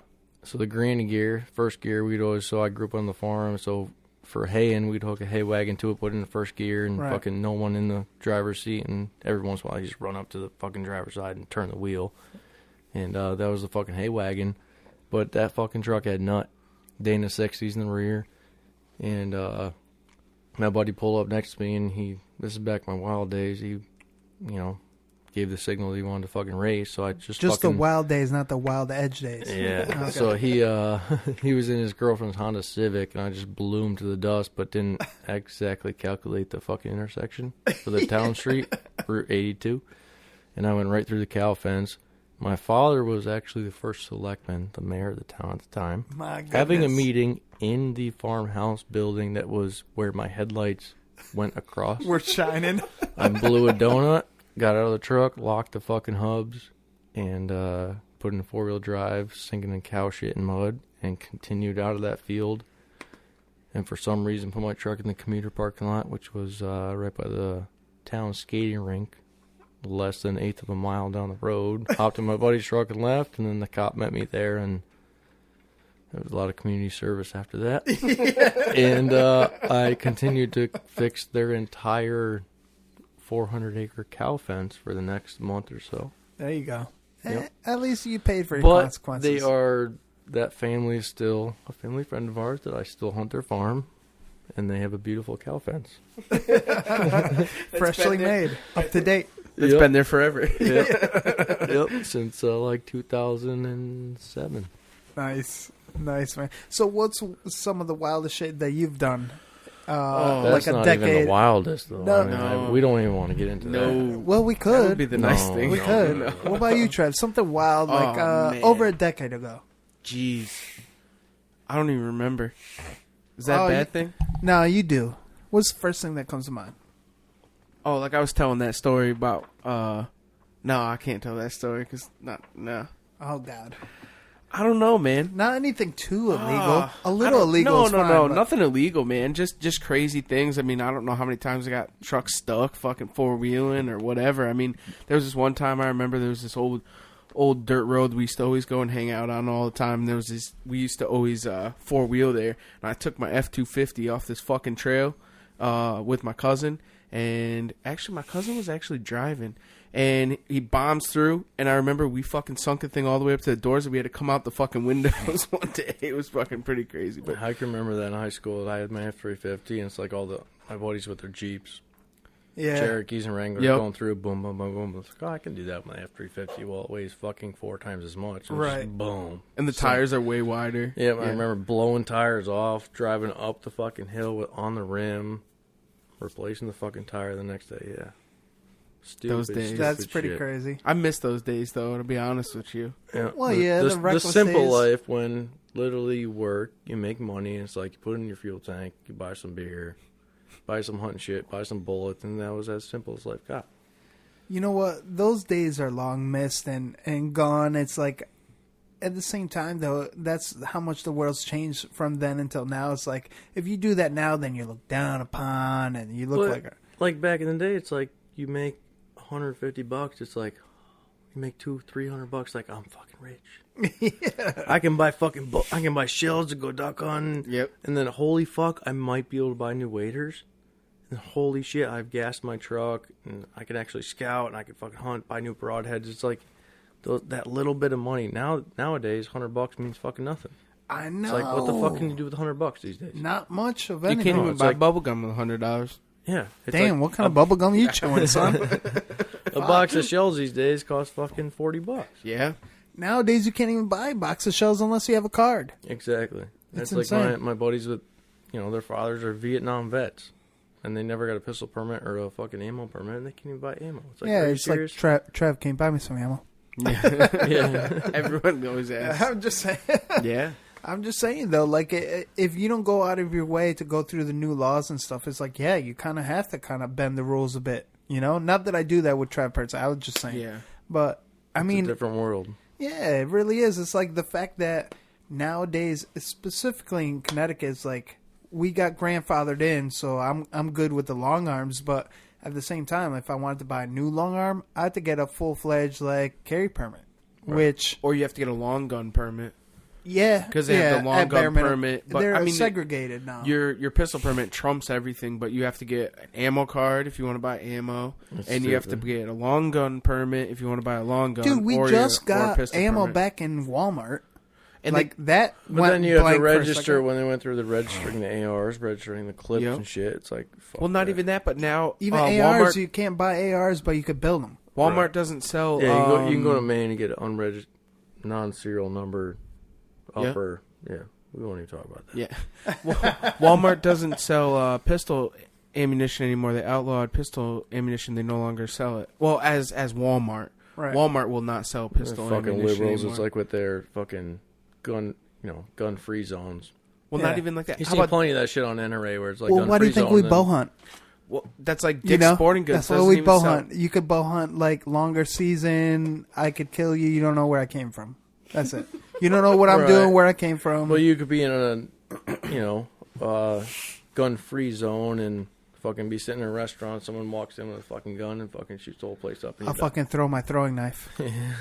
Oh, where's that shank you had for me? Dude, it's right down in the shop. I found it for you, dude. So it's like I had You texted that. I'm like, oh shit. My own boneyard that I have where I dump my carcasses at the new shop on the land. It's like I worry about it for puncturing tires. Yeah. But it's like I found this fucking femur and it was perfectly jagged and sharp. I'm perfectly like, Mexican I sent a shank. picture to fucking Deer. I'm like, dude, I found your shank. That's awesome. Literally, you could fucking shove that right through someone's stomach. Dude, you know what? We need to get Garrett back up here again. I just feel like that's the missing link right now. Like right in this moment because I don't know, man. It's just one of those things. I can't wait. He does something smart to say. Yeah. You know what it is? Is you know he has his own podcast now, right? Oh, yeah. Yeah, kills it, baby. Yeah, you should submit to the Secretive Service shout out, whoever it is. It could be anyone, and this is to the listener too. Right now, is anyone that provides some type of good service. It could be a teacher, a babysitter, Trevor, whatever a Trevor is. What does Trevor do? Nothing. That's why everyone thinks I do nothing. One of the last podcasts you guys were talking. Remember you were talking about Christmas Eve. Trevor's like, "Yeah, I'm going to duck out next morning." Oh, you're like, "Yeah." What happens when you have kids? Yeah. The whole world changes. Yeah. It's like Christmas morning. I've killed a lot of fucking deer on Christmas morning. Everyone thought I was fucked up. Yeah. Like, hey, it's just a day to hunt. But then you have a kid, and it's like, okay. Yeah, everyone's like, oh, holidays, this, that, and the other thing, and I'm like, yeah, it's another day to go hunting. Yep. Like, wifey's off work, I can fucking hunt. That's it, dude. You know what? In a perfect, I won't say perfect world, because my perfect world is having the family all under one roof. But pre-kids, your wife's gonna sleep in. You'll be out in the woods being a dumbass, And like, what the fuck time does it matter if I come home? We're still Exactly. going with presents, but when you have the kid that gets up at fucking 6 a.m. and they want to open Santa's Yeah, gifts. we're going to open dinosaurs and Yeah. fucking play with dinosaurs, and that's fucking awesome, but... It's one of those give and But takes, man. every Christmas morning is always the perfect conditions, I feel like. You know yeah, what? but you have to Here, remember wait a this, minute. though. You look at it as a positive, too, because you have to remember is that he's going to get to that age where you two are going to be hunting together on Christmas. Eventually. Exactly. Eventually. Right. Yeah, My like- kid is still stuck on Santa gifts. I get So- you. Because No, you don't get it. I was that No, kid you don't get it. that was... Yeah, no, No, he doesn't get it. He doesn't. No. No, He doesn't I don't get get it. that part of No. it. No, not at No. all. Bro, No. you don't understand. It's like, okay, yeah, I'll be up in a second. Like, No. I know I can't hunt that morning, so he's disrupting or disturbing my sleeping in. So 6 a.m., he's fucking railing on the crib, Yeah. kicking the fucking wall, going, Dada, big poopy. Dada, big poopy. Like, yeah, you have a fucking giant shit in your pants. Okay. And then mama gives you the fucking elbow. Yeah. Okay, I'll get up. Oh, fuck. Yep. Oh, man. It's magical. But you at get the him out same of bed time. and he's fucking super excited. So then I bring him to the property with a new shop, and he calls the big topsoil pile Dino Mountain, but he calls Dino Uddo Mountain. So he Uddo fucking Mountain. runs up it and slides down his belly.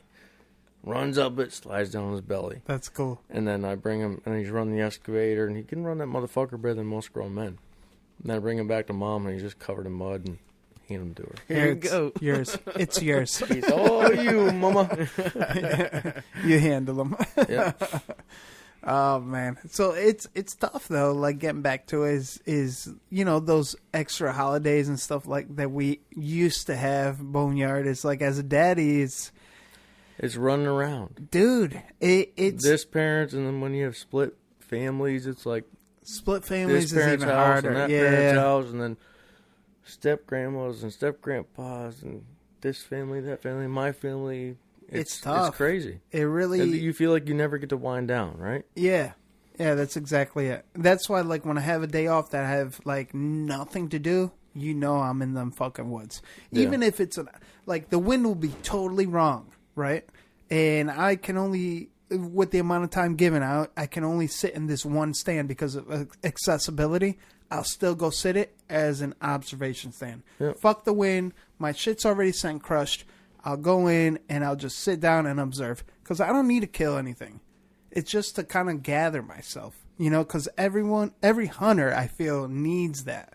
Like even if it's, let's say it's not too long ago, like I had like an hour before sundown, but I knew how close the stand was. It's a preset with the wild edge steps. I knew I can sit in there with my saddle, just put on. Oh, I have something to show you actually. I developed a saddle harness that goes over your shoulders. Oh, yeah? Yeah. So for us sag asses that don't have an ass, if you troop in for many miles, it kind of starts to sag on you. You have an ass, though. I have a harness. Oh, yeah? It's over the shoulder harness. He's seen it. The modern assassin's seen it. We've been long far apart, too long. I'd like to see it then. Dude, I should have brought it tonight. I regret not bringing it tonight. But because of this, I was able to wear the harness in, jump in, and did an observation set. And I didn't see anything extravagant, but man, was it therapeutic. 5 does and a 4-corn. Oh, yeah. Remember that? I do remember that. 5 does and a 4-corn. I didn't take anything. I did bring my bow just in case. You never know. But it was more an observation set. I brought the bow just in case. You never know. And it was very therapeutic, man, just to kind of settle down. And it was one of those things like a flip of the coin, a newer property that I don't hunt in the afternoon much. But I did this time. And you know what? If it was early season, I would have been successful. Easily. That's right. I bounce back and forth. It's like when I take the time and I actually go hunting, if I don't see deer, all I do is sit there and think about the fucking shit I could be doing if I was home. Mm-hmm. I kick myself in the ass. Isn't punch that a myself give and in the take, nuts. though? It is. And it's like, God damn it, I could be doing this, I could be doing that. But then when you see deer, you forget everything. Know what I could say, though? Even if you don't see deer, every hunter needs their therapy. Yeah. And that's the only way that you could get your therapy is tree therapy. Right, and that's when I swear to God, my wife and my sister Lydia will be like, April and Lydia, they'll both be like, what the fuck are you doing? And I'll be like literally spinning in circles, tweaking out. And they'll be like, get the fuck out of here. Go to the woods. Go hunt. Just get the fuck out of here. Go. And I'll go hunt. And I'll come back. You know, especially later season, it's easier because it's dark earlier. Yeah. So then you get back to work. And that's like when I'm in the tree, that's when my brain starts spinning. I start thinking about new shit. So that's what it is therapeutic. For sure, man. So, I mean, let's dip into your deer season, man, because you had a very successful deer season. And this is what we've been leading up to, man. It's just seeing the pictures through social media because obviously we're all really busy, head down, and really grinding. And it's really nice to see the success, not even from, like, the Wild Edge tribe, but just Wild Edge, like the man himself, Wild Edge Inc., doing it. You grinded through, you know, your son's growing. He's a little more independent. You know, God bless him because he's awesome. He got so big since the last time we seen him. And now the fact that he's more independent, you have a little more time for yourself to get in the woods. And you made the best of it, man. So take us through that steps and the story.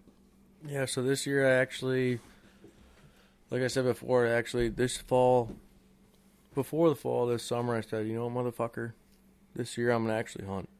I'm going to fucking put my head down and really grind for the last couple of years with Bryson being born.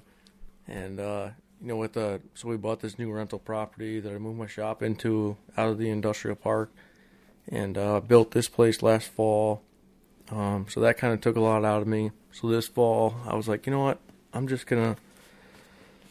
going to start enjoying myself. So I was really into self-filming a lot. I was fucking absorbed into it.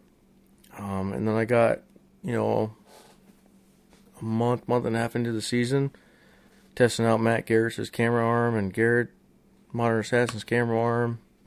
And I filmed a lot of cool shit. I actually, early October, I put a fucking arrow into a nice 8-point right into a shoulder blade. And which is cool. Oh, with the trad bow, right? Yep. I remember this. With my striker bow, with the recurve, put the fucking arrow right into his shoulder. And I swear to God, I did fucking review videos on my phone and with the camera. I'm like, I just smoked this fucking buck. It's my biggest buck of the day with the fucking trad bow. I was so pumped. I almost called Garrett so pumped and Matt about the fucking camera arm because I had it all on film. And then I started reviewing the footage and I started having my questions. I get down from the stand and I pulled the fucking arrow out of the ground and it had like, you know, an inch of fucking meat on the tip of the arrow, tip of the broadhead. I'm like, God, fuck, no blood, nothing. So I bring the camera back, which is cool, but the cool thing about self-filming, I brought the camera back to the shop, back to the office. I plugged the footage in to my program, started putting it into super, super slow-mo. And I was like, fuck. That arrow totally hit the shoulder blade and totally bounced out. Yeah. Like, motherfucker. Yeah. So I went back and I looked again and I was like, done. So the trad bow kind of got hung back up on the wall. But after that, I had a target buck that he was 5.5 years old this year when I killed him in November. But he was never going to be anything. He was like this probably 80-inch fucking 8-point. He was that since he was 2 years old. This year is 5 years old. And around here it's rare to have a deer that you have history with. This deer was historically in the same fucking property, the same 50-acre piece. So this 50-acre piece surrounded by 3,000 acres of public land. So I bounced around all over the fucking place, but as he got older, he stayed closer and closer to this 50-acre piece of private. So I honed my area into that, and in early November, I actually killed him, and it was a fucking stereotypical fucking perfect hunt. Did a first light, did a couple doe bleats. It was actually funny. It was a fucking mobile set, so I put 8 or 10, I can't remember, steps up in the tree, and it was just perfect. I had these two. It was in a oak tree. I had these 2 limbs that came out, you know, from the right side and the left side, and that was my platform. I had 1 step in the middle. So it's like everyone gets horny about platforms, this and that. You have to have this. Well, the fucking limb, a couple limbs are the best platform in the world. So my feet were on that. A couple doe bleeds, couple grunts. He came in. Made a scrape at like 40 yards, made a scrape at fucking 30 yards, made a scrape at 20 yards. He was just horny as fuck, just dumb as shit. And I'd hunted him all season. He'd been on camera every fucking night. And then finally, fucking everything comes together, and he comes into 15 yards. I smoke him, recovered him. But he's probably one of my smallest deer in the last 10 years, but he was my most prized deer because I worked so hard to get this fucker.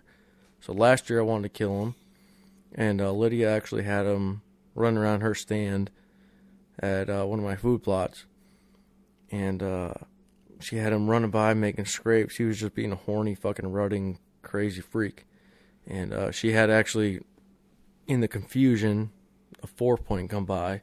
He was all puffed up, freaked out, making a scrape. And his head was behind a tree. She thought it was him, shot him, but it was a 4-point. So like the whole story of this deer is super cool. 2 years ago, I had him, my muzzleloader cocked, the hammer back, almost shot him, but then I like second guessed myself. I'm like, fuck, my buddy almost shot him as well, rifle season. So it was just cool as fuck. He was never going to be anything. He's maybe 80, 90 inches, but he's 5.5 years old. Yeah. So he was a mature deer. So then that led into gun season. I kind of set up a set where I knew I could get a surprise. And it was a super sweet spot where the power lines did kind of like a 45 and then a 90. And there's a super beaver swamp right in the middle where you could not access from any fucking point because the beaver swamp was so fucking deep, you literally need a boat. Even with waders, you go fucking right over your head. So it was like surrounded by 3 sides of beaver swamp with this fucking canal that you couldn't get to. And the only way to get to it was from the road, from a property that I couldn't access. And there was, again, kind of the same area where there was, again, on the other side, another 1,500, 2,000 acres of public land around it. But every area of that fucking beaver swamp, that bedding area, was secluded by private land. So you couldn't get to it. But it was a fucking honey hole. So I was like, I set up this preset in this fucking ash tree with a pine tree right next to it. And I was like, anything fucking, I knew rifle season, opening day, everything was going to bounce to me. So then it's kind of a cool story.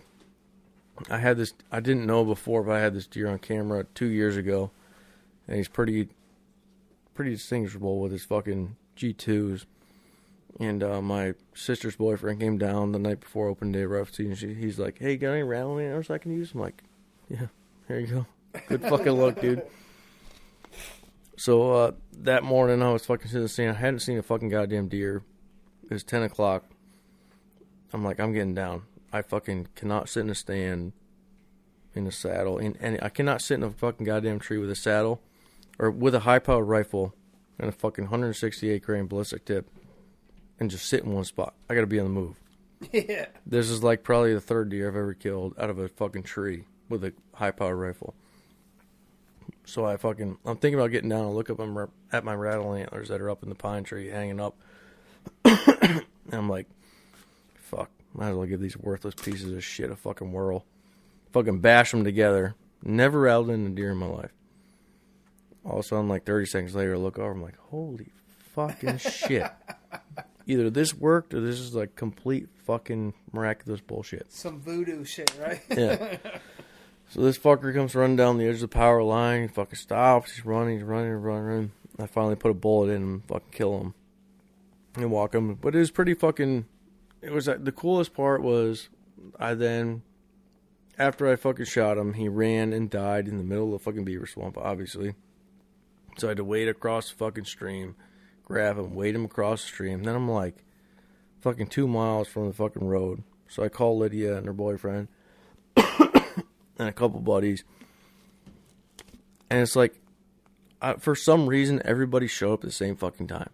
Like, I sent everyone my pin, but I was in such a, like, worthless service piece of shit area that by the time I got out, it was like an hour later.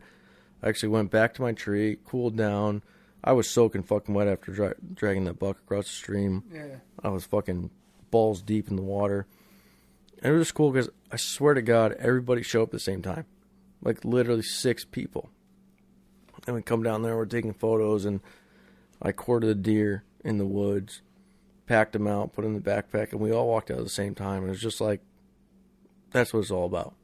Like, literally 6, 7 people show up at the same fucking time. And we got the deer out of there, and that was the coolest part. And then I didn't realize what the deer was. And then my buddy sent me a picture from the neighboring property. He had pictures of it 2 years ago and the year before. And I looked back, and I actually had history with them, it was cool. So that was my season. Killed a doe in Pennsylvania at my family cabin. We actually went back and fixed up the cabin before the season. Had a work party. So, yeah, season was pretty fucking cool. Fuck yeah, man. That's an awesome story, man. You know, and that's what it's about, is just really sharing the experience, you know? Yeah. And then the best part about your story is just, like, realizing that you had history with it without even realizing until after. Right, and that's the hardest part around here. It's like, the deer are so seclusive. It's like, we can't road scout because you drive along the roads and you're just looking in the woods. Yeah. So you can't road scout. There's no agricultural fields. There's nowhere to look. So every deer that you have history with is either on trail camera or like a sighting from you or your buddies or your family. So it's like, everything is so seclusive, it seems. So when you finally capitalize on something that has been around for a while, it's a bittersweet feeling. In the hood, we call that the long lost child. You know what that is? No. It's the child that you're going to find out you have to pay child support for. Yeah, long lost. It's not a good thing, but in the hunting world, it's a Say good that thing. again. What's it called? The long lost child. That's like the deer we hunt. I'm saying. That's East Coast. That's what you want. East Coast. I think we need to make something like that. The long lost child. Kind of like your deer. Yeah. Dude, 10-point. It was a long lost child. Unlike Fabio, we don't even know if that is it. But dude, his long lost child. That's the hood. That's the hood long lost child, son. Yeah. No, that's the hood rat. Yeah. Hood rats. The hood rats definitely. Can I say something? Go ahead. I gotta pee again. All right, let's do it. So, long lost child. What does that mean to you, Trev? A lot. I mean, as far as the deer woods. The deer woods? Oh, long man. Lost child. Like, honestly, like, the deer that I killed this year was that long lost child. I mean, I saw him, 2 years ago. Didn't see him all last season. But he was only 1.5. Yeah. Kidding. Yeah. I wish, because I would totally fight that battle again. But no, honestly, like, I didn't see him all of last season, and then this year he shows up on camera, and then I was able to put an arrow in him. I mean, the worst part, as you guys have all heard, was that he came in at me, walking straight at me, and I couldn't put an arrow in him, and then watched him walk away, could not put an arrow in him, and then comes back 15 minutes later and was able to put an arrow in him. Isn't it crazy how... I thought he was a long-lost child. Well, I'm saying, at least you're not paying child support anymore. He's gone. Right. But can we explain that? Yeah, actually... D-Rock, go for it. All right, so long-lost child. What that is in the hunting terms. In the East Coast terms. East Coast terms.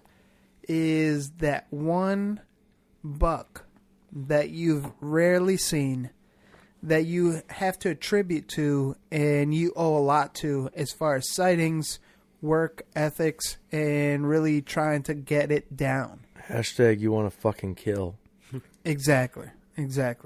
So the long lost child is basically something that you've been paying for a long time, and you finally make it connect to end the story, the chapter. So long lost child is like, it's all right in hood terms. The long lost child is everything you've been paying child support for, and the 18th birthday comes, and boom, you're done. You're happy. It's over. You don't have to suffer anymore, and you got it. So it's funny how Trevor brings this up, because everything happens for a reason, right? Trev, we went into those woods, the patch that we go to not often together, but we do it yearly. And something drew me to the top of that one mountain. And I got the devil buck that I looked to. You did an amazing job on the Euro. The Euro looks sick, you know? And it's a young buck. It's a young buck. He's big, though. Dude, we went... He's like... Dude, we went for 14 inches? Dude, we went for footage. We went for footage only.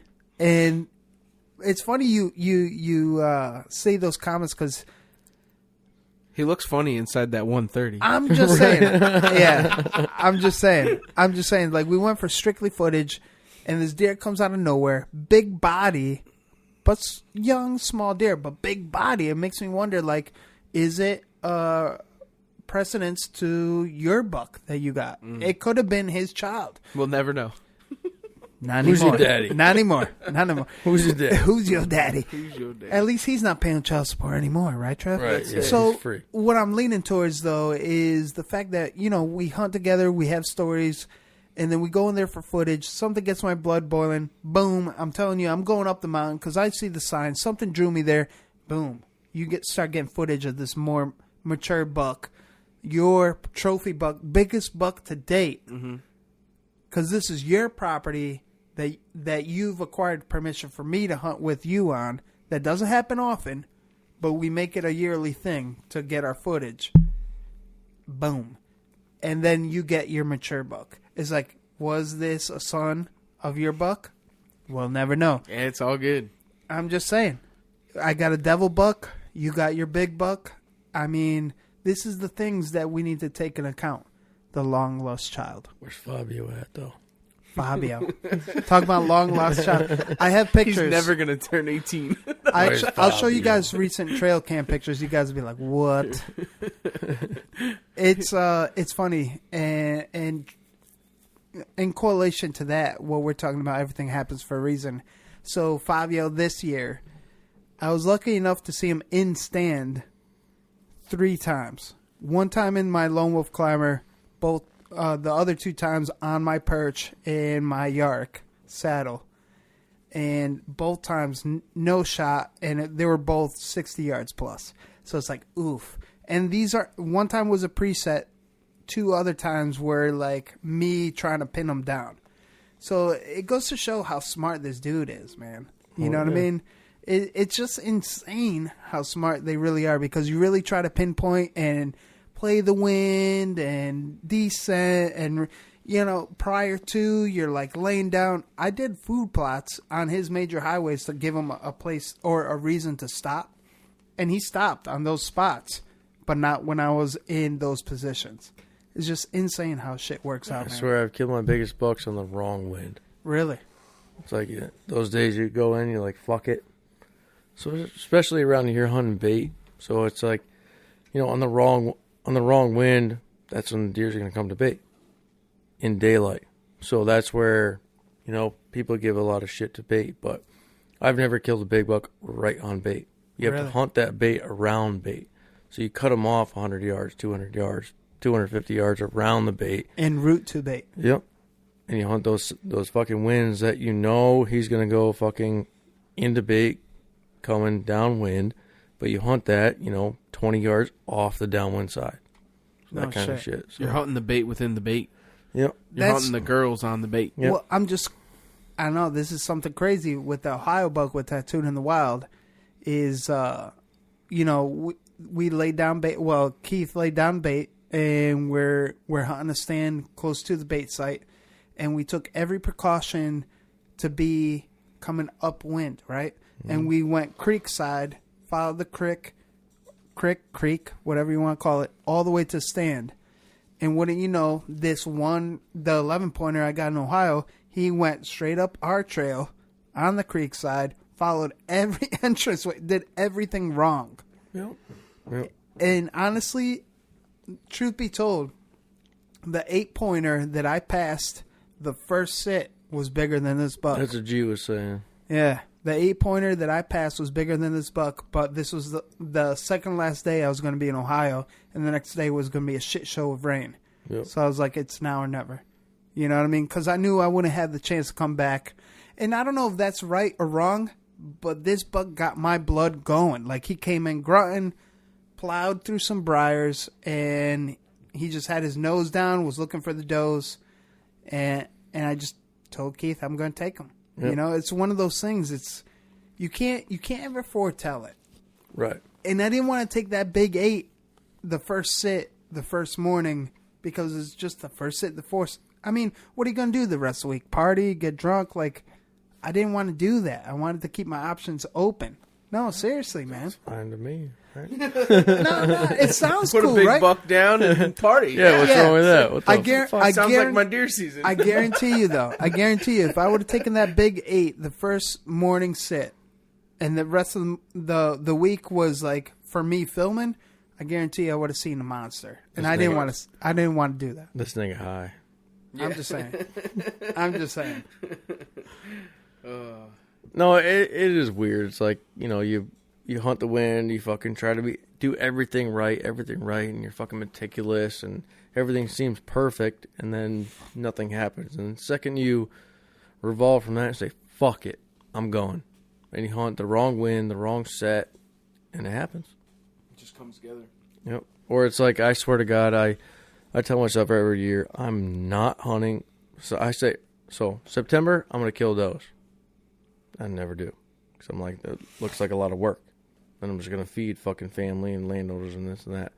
And then I say, come October, I'm like, I'm just going to keep killing does. Like, but this is a good chance to kill bucks. So I go deep. And it's like, I swear to God, I don't kill bucks until the end of October and into November. So I'm like, fuck, I should just not hunt until fucking end of October into November. I don't know. But then you see like the Beast hunting forums and the fucking Beast, and he's talking about fucking all you pussies, blah, blah, blah. You got to get in there. Fucking, you know it's hot, blah, blah, blah. I'm like, God damn, he's right. Fucking go. When you hunt. And then I don't kill my bucks till later. And then I'm like, fuck, I have no venison. So I'll just, then it gets to like December and I'm fucking blasting does with my fucking rifle. That's the one thing I'm very grateful to live in Connecticut for, is because out of all the hunting implements, licenses, and what have you, in one deer hunting season, you can get up to what, 16 is it? 16? Yeah, I think Well, so, it's pretty much endless because you can get, in this area, replacement doe tags. That's what I'm saying. So you can keep, and for every 3 does you kill, you can get a replacement buck tag. That's what I'm saying. It's pretty much endless. That being said, right, why shouldn't we not? It's Right. like, keep our freezers full. The only reason you should not is if your freezer's full. If you Right, can't but fit there's any a more reason deer- that we have such a high fucking deer True. limit is because we have such a high fucking percentage of deer and high population of deer. So what we do is, when like Jim, Step, and Don come down and they kill a doe and they're like, oh, we feel so bad that we have to like leave the doe with you when they go back to Maine or leave a deer with you. It's like, no, this is fucking awesome. I didn't have to drag it. I didn't have to gut it. You guys hung it at my shop. I quartered it. My dad packages it, and we give it to landowners. Yeah. So all our landowners, all our private landowners, we give them meat. So, and we give them a ton of meat, and they're so grateful and so happy. So that's what we do to keep our private land. So what do you think about buck-only antler restriction in Connecticut? I think it's a bunch of horse shit. You really do? Yeah. So Why- in Pennsylvania, they've seen they've seen it work. So they have bigger bucks. And so the farm that we hunt, where my uncle's cabin is in Pennsylvania, that farm has 1,000 acres. And they said the last 5 to 8 years, they've seen a lot more bigger bucks, more mature bucks. But at the same time, they have crop damage. And they go out on their four-wheeler, and they'll kill, 80 deer a year. So it's like, to me, that's awesome for a trophy hunter, like in our eyes. Like, yeah, that would be cool to have an antler restriction, but at the same time, and then I think about, okay, when my son's 12 years old and he can fucking kill a deer. You're telling me when a spike comes in, no, son. Bryson, you cannot kill that deer because he doesn't have 3 points on one side. So what about this? To piggyback off of that, what if it got really acute with the restrictions, antler restriction on bucks only, aside from landowner and aside from junior week hunting? Or what is it, 2 weeks? They get 2 weekends. Yeah. So aside from those, those are the only So exceptions. juniors can kill anything. Juniors and crop damage. But at the same time, it's like, then you look at how many fucking 40, 60, how many 80-year-old veterans do you know that, 80-year-old men do you know that they go deer hunting to kill a deer, to put a deer in the freezer to eat deer. I understand venison. that. I So it's understand like, that. But like the why restriction. why would you tell an 80-year-old man that, no, you can't shoot that deer because he doesn't have 3 points on one side. It's like, to me, it's like, okay, I see the QDMA side, but at the same time, it's like, it's almost like gun restrictions. It's like, it's a fucking free world. So it's like, if you want to possess a gun, you possess a gun for your self-protection. So these gun-free zone, all that bullshit, it's kind of the same thing as, like you Westport. have a spike What's walk. up with Westport? You can't hunt there. Well, what the fuck's up with that? You know what I mean? Blue laws. That's old blue laws. Well, Fucking liberal call it goddamn blue bullshit. balls because I feel like, you know what I mean? I guarantee you the biggest buck is probably sitting Well, right it's like, there. so You know what I take mean? this into perspective. So Jim Stepp, when he comes down. Just for the record, I agree with you, man. I just wanted your Yeah, opinion. so it's like, I go back and forth. So yes, I would love, one side of me would like an antler restriction because I've been passing deer forever. And I would love to see bigger, better deer, but at the same time, it's like, when Jim Stepp comes down, he's 74 years old. He comes down, I put him in my best spots, and he kills a button buck. Or a spike with fucking 2-inch fucking spikes on it. Or a devil spike with And he's happy. And he is so happy. And he has meat. And it's like, I put D-Rock in my best spot, and he shoots a spike. I mean, it's just, he's Right. happy. No. You didn't put me in that best spot. I put me in that best spot. It was like, Let's get that right. Well, you Let's put get that yourself right. in the spot that I knew was the best. You put yourself in the spot where I Correct, know because it's I read the sign. I just want to be clear about that. but hey, I want to be clear about that. that skull looks super white. and I'm beautiful. saying, I white don't is tell right. all my secrets. Yeah. White The is right. skull's white, right. I'm saying, we're not being racist, but when it comes to Euros, white is right. Oh, dude, that thing's I'm just beautiful. But I mean, it's like, it's all up to the hunter. So if the hunter wants to kill a fucking spike that has 2-inch spikes, I'm Let all him have about it. Fucking kill the fucker. Let it bleed. Right? I get it. If you want to kill a 4-point, a 6-point, if you want to wait for a fucking 140-inch deer, fine. In this spot, Trev's spot, that he allows me to hunt with him when we're trying to get footage, I'm not looking for the big deer. I'm looking for footage and the kill. You know what I mean? And that's why I wanted to be clear, because that specific time, I mean, people have heard it, on the listeners anyways. It's like, I just had a gut feeling, and lo and behold, that's where you started getting footage of your biggest buck to date. That's where I used to hunt. I used to hunt it up there all the time. Hey, I've killed fucking... everything I happens killed my for a first reason. buck up there. I killed fucking... Bro, I so many deer guarantee up you, there. Boneyard, I killed this spike that day. He left his fucking climber up that fucking mountain that he hated climbing every fucking day, and he left this climber up there, and lo and behold, he ended up killing his biggest buck to date at the bottom of the mountain, across the street in a swamp. Yeah, you know what I mean? Like, nowhere near. But that's where you got all your trail Yeah. cam footage, was at the top of the At the mountain. top of the mountain, Yeah. yeah. So, I mean, it goes to show, man. Everything happens for a reason. It's like there's always two sides of every story. So, and restrictions, makes sense, but at the same time, kill what the fuck makes you happy. Literally, Jim is 74 years old, and he could kill a spike, a button buck, a doe, or a 170-inch deer. He would be happy with whatever the fuck he kills. So, same with my father. If he kills a fucking spike, a doe, a 4-point, or a 140-inch deer, his biggest 142-inch deer, he still has the same excitement. All he cares about is meat. So That's what it's about, man. That's honestly... But there's the psychos like me who I won't kill a fucking doe. I won't kill a little buck. Well, you haven't hunted with me and Trev yet. Yeah. But then we'll we get to rifle season. It's like, oh, fucking all hands on deck. Fucking kill anything. I'm just saying what we talked about before coming on air. You might kill a doe hunting with me and Trev. Oh yeah, no. When I'm hunting in a party, I'll kill a fucking doe because I know I have help. you. It's when I'm alone in this fucking bow season or gun season, I'm totally alone. It's like I gotta drag this motherfucker. Mm-hmm. I gotta butcher this motherfucker. True. Yeah, it's like come Stateland shotgun. Holy You're like, shit! let it like, have that's it. way too much work. Yep. I gotta get back. I gotta get back to work. It's like no. All right, so you made it to ninja tip of the day. Oh fuck.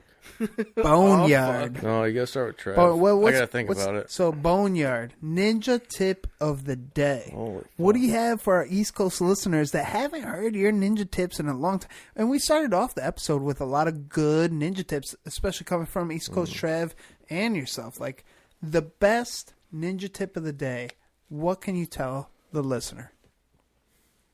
It could be a life hack or even outdoor tip. Anything. Isn't it all about the tip? Yeah, it is. I'd say just don't be scared. Just do it. So that's how I live my life. I'm not a planner. I'm not fucking... I still, when it comes to hunting, I'm organized, but I should just dive in head first, arms back. If you have a feeling that something is right, so I'm talking hunting, life, everything in general. If you have a feeling, trust your gut is basically what I'm going at. If you think something's right, just fucking go for it. Have at it. That's kind of how Wild Edge was developed. Everyone thought I was crazy. You know, a lot of my buddies gave me shit. When are you going to get a real job? What the fuck are you doing? You're just jerking off in your shop. You're fucking doing nothing. What the fuck are you doing? I couldn't afford a coffee. And now it's like, this is my life. So it's like, you know, if you have a feeling, you have a gut feeling, you have in your heart that you have passion for what you're doing, do what you have passion for. Just go for it. Head first, arms back, and just fucking have at it. Same thing with hunting. When you get a gut feeling, you know, just trust your instincts. So your instincts and your gut are what will drive you through life. So that's basically my point. It's like, you know, just trust your gut, trust your instincts. Put your head down and just fucking go for it. If you're bored with your life, change it. If you're not happy, change it. If you are happy with your life, don't always be content and just keep fucking grinding. Make it better than it ever could be. Amen, man. You know what? The best thing that I could relate to that ninja tip is a good friend of that we all share here on the line is or on the podcast is don't overthink, trust your instincts, and that's Scranton Motors. Yep. I mean, he's been a big part of all our lives.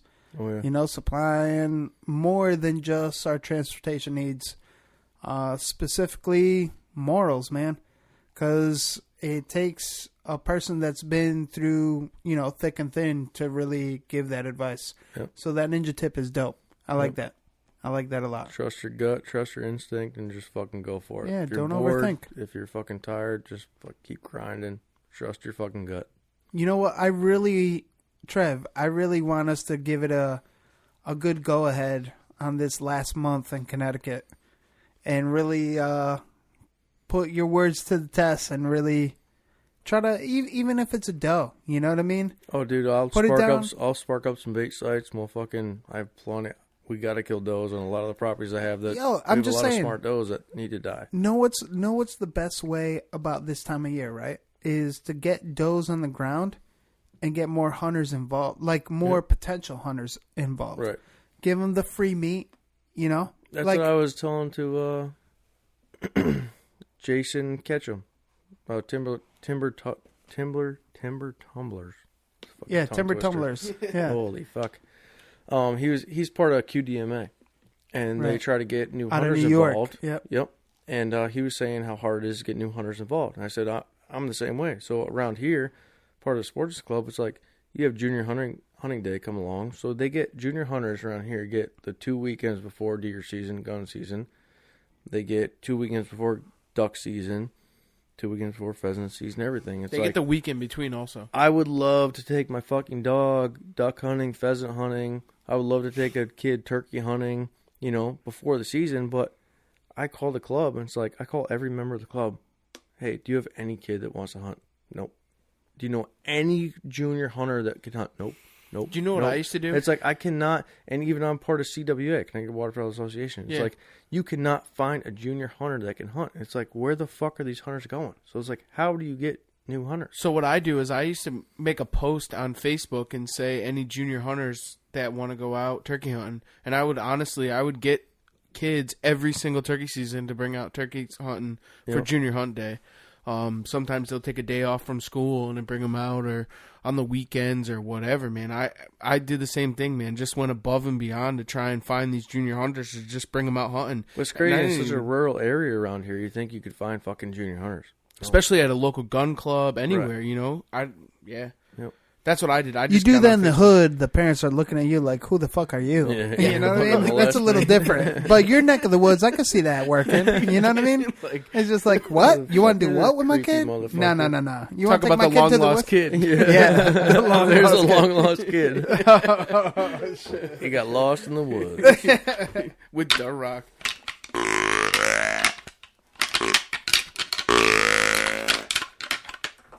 Oh, he called bullet in. Yeah. So Drew Walter, a.k.a. Boneyard, you know what time it is. What rattles your antlers? I say the horse shit on social media. Please elaborate. I've probably said this on every Rattling Antlers fucking episode, but I say guys just get butthurt on social media.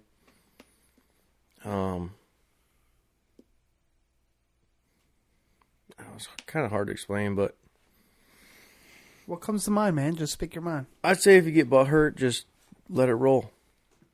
You know, everyone has their opinion, and every opinion is worth it. So if you have a stupid question and you want to ask a stupid question and you think it's stupid, just ask it. No question is stupid in my mind. So if you ask a question that you think is stupid and people bash you, there's no reason for that. So we had a lady that was, you know, in her 60s. She started saddle hunting, and she was fucking one of our biggest supporters. And she asked some question about, like, you know, what jacket do you use for saddle hunting and blah, blah, blah. How do you put your jacket on or something? And a bunch of guys came in and started bashing her. And she was literally a successful hunter. You know, she killed some shit. And she's one of our biggest supporters. And she was the sweetest lady in the world. And people started bashing her. So it's like, you know, I know I've said this before, but it's like, you know, if someone says something and you don't agree to it, don't be a keyboard warrior. You know, everyone puffs their chest behind a keyboard because no one can reach through a computer and slap you in the throat or, you know, pull your earlobes. But just let it be and just respond respectably. You know, just be respectful on social media and on the internet. And if you don't agree to anything, just don't fucking say a goddamn word. That's solid, man. And you know what? We've heard that. I do have to say, we've heard something very similar throughout the year and a half that we've been doing this. And that is super solid, though, of a what rattles your antlers. Because you know what? I feel like a lot of newbies or like hunters that want, or even non-hunters that want to become a hunter, that might just deter them from doing that, just from social media alone. So if you ask, like, you know, what product do you recommend, and everyone jumps in, I recommend blah, blah, blah, blah. It's like, well, I don't give a fuck what you recommend. It's all a personal preference. Right. And then how do you do and this? And it's situational, too. How do you climb the tree this way? Well, it's all personal preference. So just the whole point of, like, forums and pages is to get on there and collaborate and, like, see everyone else's opinions and kind of weed through them and be like, okay, I relate to that. I relate to this. I don't agree with that. And kind of, like, it's all to, like, mesh together into, like, what works for you. So you kind of have to, like, kind of put it all together in a big globe and kind of fucking figure out what the fuck works for you, what doesn't work for you. Okay, he said this. Well, I'm going to try that, and I'm going to try this, but I tried that and I tried this, but that didn't work for me. So kind of just work through it. You can't jump on there and say, no, motherfucker, you're wrong. That doesn't work. Yeah. Because guess what? That might work for him, but might not work for you. So it's like the whole point of it is to collaborate and fucking come together and figure out all these crazy ideas and take that whole fucking 10,000 ideas, put them into a fucking ball and kind of weed through them and figure out what the fuck works for you. Amen, and then don't man. go back on social media and say, this worked for me, so everybody should do this. Right. It's kind of like, I wear a fucking large fucking sweatshirt, so everybody should wear a large sweatshirt. No, fuck you. If you're fucking, you know, it's like, kind of like saddle size. If you weigh 260, you're like, not wearing a large sweatshirt because that'd be a belly shirt, and then you look kind of weird with a hoodie on. You know, it's like do whatever the fuck works for you. Figure out what works for you. It may take a while, but try shit out, work through it, and whatever works for you works for you. May not work for the other person. That is solid because what you reminded me of is like, I actually brought this up to the Modern Assassin not too long ago. It's like everyone has this like perfect way to climb a tree, right? Yeah. And there's so many climbing systems, including the wild edge step. Oh, yeah. And it's just one of those things. It's like, dude, we climbed trees so many times when we were little without any kind of like helping aid. It's like sometimes it takes the perfect tree to climb. You know how many fucking deer I've killed in the ground? I'm saying, though. Look around this room. 2 of these deer have been killed out of trees. Wow, no shit. That's crazy. Like, I know I want to sell a lot of steps, right? Yeah. But I have killed a lot of deer on the ground. Everyone forgets that you can kill deer on the ground. That is how animals have been killed for tens of thousands of years, right? Yeah. So deer can be killed on the ground. So when people ask me, well, when you're on a big public piece of land and you're walking fucking miles, what are you carrying? Nothing. I'm hunting on the ground. When I get to a spot like on the river bottom, when I'm in the frag and all the nasty briar shit, I have to get at least 10 feet off the ground so I can actually shoot. If I don't get off the ground, I can't shoot 5 feet in front of my face, right? So you can kill deer on the ground. You can kill deer out of sticks. You can kill deer out of ladder stands. You can kill deer out of climbers. You can kill deer out of fucking climbers that are big as Volkswagens on your back, just like Matt Scranton. You can kill deer out of a fucking vehicle, out of a window, off the roof of a fucking truck. You can kill deer anywhere, right? Green eggs and ham. I mean, fuck, do whatever the fuck works for you, but you can also kill deer on the ground. The wild edge seat. The wild edge turkey seat. Exactly. Oh God, that might be something. That might be something. That's awesome, though. Well, I mean, what he's trying to say, and if I could speak for you, is just you can kill from anything. Is use what works for you. Don't feed into social media in the sense of, oh, you have to do it this way. Use what works for you. Well, it's like I feel like the media has been so soaked up into you have to use a lightweight product. Yeah. It has to be like we're hiking the Appalachian Trail and you have to be 25 feet, 30 feet in a tree. Okay, what if you're hunting this fucking, like the big woods where I hunt, where Trav also hunts, where it's like you have these massive ridges that drop off to 40 fucking feet. So I hunt those ridges, especially with a gun. I hunt those ridges and I walk every single fucking ridge. Look at the fucking Onyx maps, look at the topos, and you're walking every ridge and you're literally staring down 40, 60 feet. Okay, what are you going to do? Bring a saddle and a fucking set of steps and fucking jump up a tree? Nah. No, you're going to walk those ridges. Sit on the and ridge. Fucking, like, still hunting as grab your wild edge turkey seat and sit on the ridge. Still, right. Or a rock. Yeah.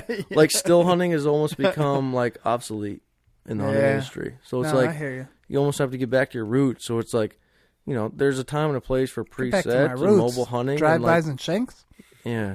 I got you that bone down the shop. I can't wait to see that. That's like jail shit. Yeah.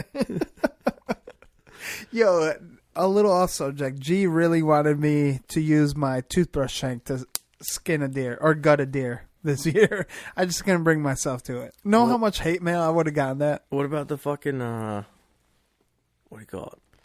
Oh, the atlatl. Atlatl, yeah. I wasn't successful this year. I hit one turkey, like gave it a really high haircut, and I just missed the rest of them. That's tough, man. Blowgun's next. Blowgun. Yeah. And you know what? That's very questionable in Connecticut. Like, I don't know if I would have gotten in trouble or not with that little. Because they say with Arrowhead, right, it has to be 40 pounds draw weight. But how do you distinguish draw weight with an atlatl? It's the gray area. I know, man. My best friend, the game warden, says it's the gray area. I was pushing it. Yeah. I pushed it this past year. I'm going to try to push it again this year. We'll see what happens. I might be in cuffs. It's like bow fishing with the stick and release. I'm saying I might be in cuffs. Yeah. It'll be one for the books. That court case. You look natural in cuffs, though. I'll feel at home. I'll feel at home. So, I mean, this has been a great episode. I want to say that we can go on all night. And hey, what rattles your antlers? What rattles my antlers? And Trev's? Come on. No, what rattles my antlers, honestly, is the fact that you haven't been on in too long of a time. Well, we'll change that. That's easy. No, you didn't make time for your boys. You need to make time for your boys. What rattles your antlers, Trev? Nothing. So, All right. on that note, Fucking ducks didn't decoy this morning. Yeah. No, they weren't flying this morning, but we'll get them in the morning. What kind of hat are you wearing right now, Trev? I noticed that. This is it's a new hat that I got Okay. from Ducks on the Bay. Ducks on the Bay. Where are they at? Rhode Island? They're out of Rhode Island. Yeah, there's a Oh, company okay. out of Rhode Island. Daniel. You had a little chip on your shoulder wearing that hat this morning or this afternoon. Why is that? I don't know. I saw it. I saw the gleaming in your eye. You're like trying to show off the hat, nodding your head. All right. I don't think so. He's just but like the I'm calmest. I'm He's the catching him calmest off guard. Trev Yeah. I've ever seen. That's what I'm saying. Yeah, he's like, Yeah. There's something up. Chilling. he's like, oh fuck, I have like 200 heads to fucking clean. Yeah. Fucking. I'm swamped, busy, but it's So, all right. round of positivity. Start us off. Run of positivity, man. It's just nice to be back in the Slayer headquarters here at Wild Edge with my man Boneyard. It's good to see a familiar face and start off 2020 with a good fucking boom. My bug buddy. Yeah, man. I can't wait. Bug buddies. I got my colony died. So Trev talked me into getting another 10,000. I'm plowing. Why wouldn't you? I'm like, I could just give you my heads. He's like, no, dude, no. Yeah, you'll see him in You love 8 this. months. You need to get your own colony. I'm like, no. I could just give you my heads. Like, no, you should get your own. Yeah, I got you some food. I got you some food for your beetles. That's what I'm saying. My freezer, I can't fit another fucking. I got some shit. You're gonna be like, what the I fuck can't is fit a this? I'm like, squirrel in it. don't worry, just put it in. Yeah, I'm close to 150 pieces at this point in the season. It's probably going to be But probably hey, my we need to biggest. have a. I need your help self-season. with a bear skull gluing teeth party. Oh, Yeah, D-Rec, you want to come? Nah, this gets good, dude. This is It's my like every basement's full with fucking tooth measuring. is like, does this go here? Does this go there? Dude, this God is the damn biggest year. It's like, oh, I want to become a Pope and Young measurer. It's like now this. No, is, you can become a bear tooth gluing in. bro. Man, It's insane. I'm measuring all kinds of shit now. It's we can measure the skulls as you help us glue the teeth in. Yeah. It's How like about you guys glue the it's teeth really in and fun. I'll measure the skulls. It's really fun. I'm sure it is. I can do it in And like I got 3 like minutes bobcats and coyotes, all from last year. with no Nice. teeth in them. And like 4,000 otter skulls you gave me. With and no raccoon. teeth in them. Yeah. They need teeth. Mhm. Oh, you gotta be fucking kidding me. Trev All needs right, teeth. then. So round of positivity. Round of The positivity. bears are the worst, dude. Yeah. Round of positivity that I bring to the table. Yeah. One of those things is this right now. You know, I really miss this. It's just us three shooting the shit. You know, being here at Wild Edge Inc. Round of Positivity is the new facility to come to fruition. I'm really excited for that. It's gonna be sick. I'm sure it is, man, because the way you do shit it's 100. You know, you go balls to the wall, and I can't wait to see the outcome. Also, 2020, Round of Positivity. This is the first show of 2020. Oh. Yeah. So Wild Edge Inc. brought it to East Coast. And it's not even just that, man. We have history, and we have a lot to tell. And we're in trade show season, but hunting season isn't over yet. And we're prepping into shed hunting season, bleeding into turkey season. So Already been shed hunting this year. Yeah, but you didn't find sheds, so you don't have to mention it. So, Round of Positivity is just 2020. I'll leave it at that. Boneyard, what do you have, Round of Positivity? Same thing. 2020 is gonna be big. Building a new shop. The new shop is gonna change our whole entire lives. The new shop, the new house will come after that. I mean, it's New kids, this new shop. product. Yep. We have a little baby coming. It's gonna be a surprise till it comes out. I don't know what it is, boy or girl. What if it was Biggest a surprise in the fawn? world. Well, my son thinks it's gonna be a dino. Really? Yeah. That's so cool. It's like, you gonna kiss mommy's belly? Baby's in there. Baby dino. So That's when it cool. comes out as a That's human, cool. he's gonna be fucking pissed. He's going to be disappointed. Yeah, he's I gonna be, know. what the fuck is that? This is not a stegosaurus. Yeah, it's not a sharp tooth. What the fuck? And he might try to hit it, but I'm gonna be prepared to hold him back. But Okay, cool. No, it's 2020. I am finally building my dream shop. Awesome, And man. that, to me, like, humbles me. That is the goal I've been working at forever. From renting an industrial park to buying a facility, to buying a house, and, you know, I'm on my third shop now in 4 years, so this is going to be everything I've ever dreamed of, and making it exactly the way I wanted it for production, and making more products in-house, having a full-blown powder coating facility, robotic welding, milling machines. I mean, I'm talking no like more Mexican to the labor. 9 yards. Yeah, everything automated. This is going to be like my dream that I've always wanted since I started this dream in 2015, and now it's coming into reality. So to me, it's like this is every time I move a piece of dirt, it's like this is exactly what I ever dreamed of. That's awesome, man. 2020 is gonna be awesome. Plus, little kiddo number 2, whether it's a dino that comes out or a human, I don't know. And yeah, getting you guys back here to the fucking homestead and recording, this is fucking cool.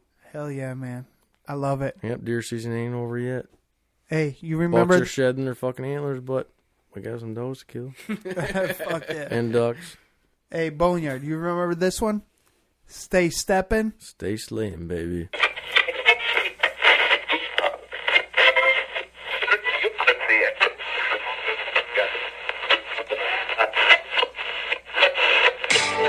I've never had Tickamani eyes, and I'll never kill a boon in Crockett. I try to let a few does walk, but if that freezer runs low, I gotta stock it. These scrub bucks got no mass, darn sure no drop times, but this chili has deer burger in it tonight. Dude, where did this podcast go? Straight to hell. Yeah, speaking of hell, check out East Coast Bowhunting Podcast. We keep it real on East Coast. First of all, I'm addicted to the show. I like that. That's cool. Full bore hunt. You live it. You breathe it. It's a whole different world. Just East Coast has a little bit more of an edge and a grind. It's a fantastic thing. You guys are fucking awesome. Well, number one is you guys like deer. I want to feel like I'm hanging with the boys. You're the guys that showed up. But I actually saw Jesus. The point where it is now where it's insane. Let's get the fuck out of here. Just want to get the realest people possible in the industry. And if you're not pissing people off, you're not doing it right. Nothing forced, all fucking natural.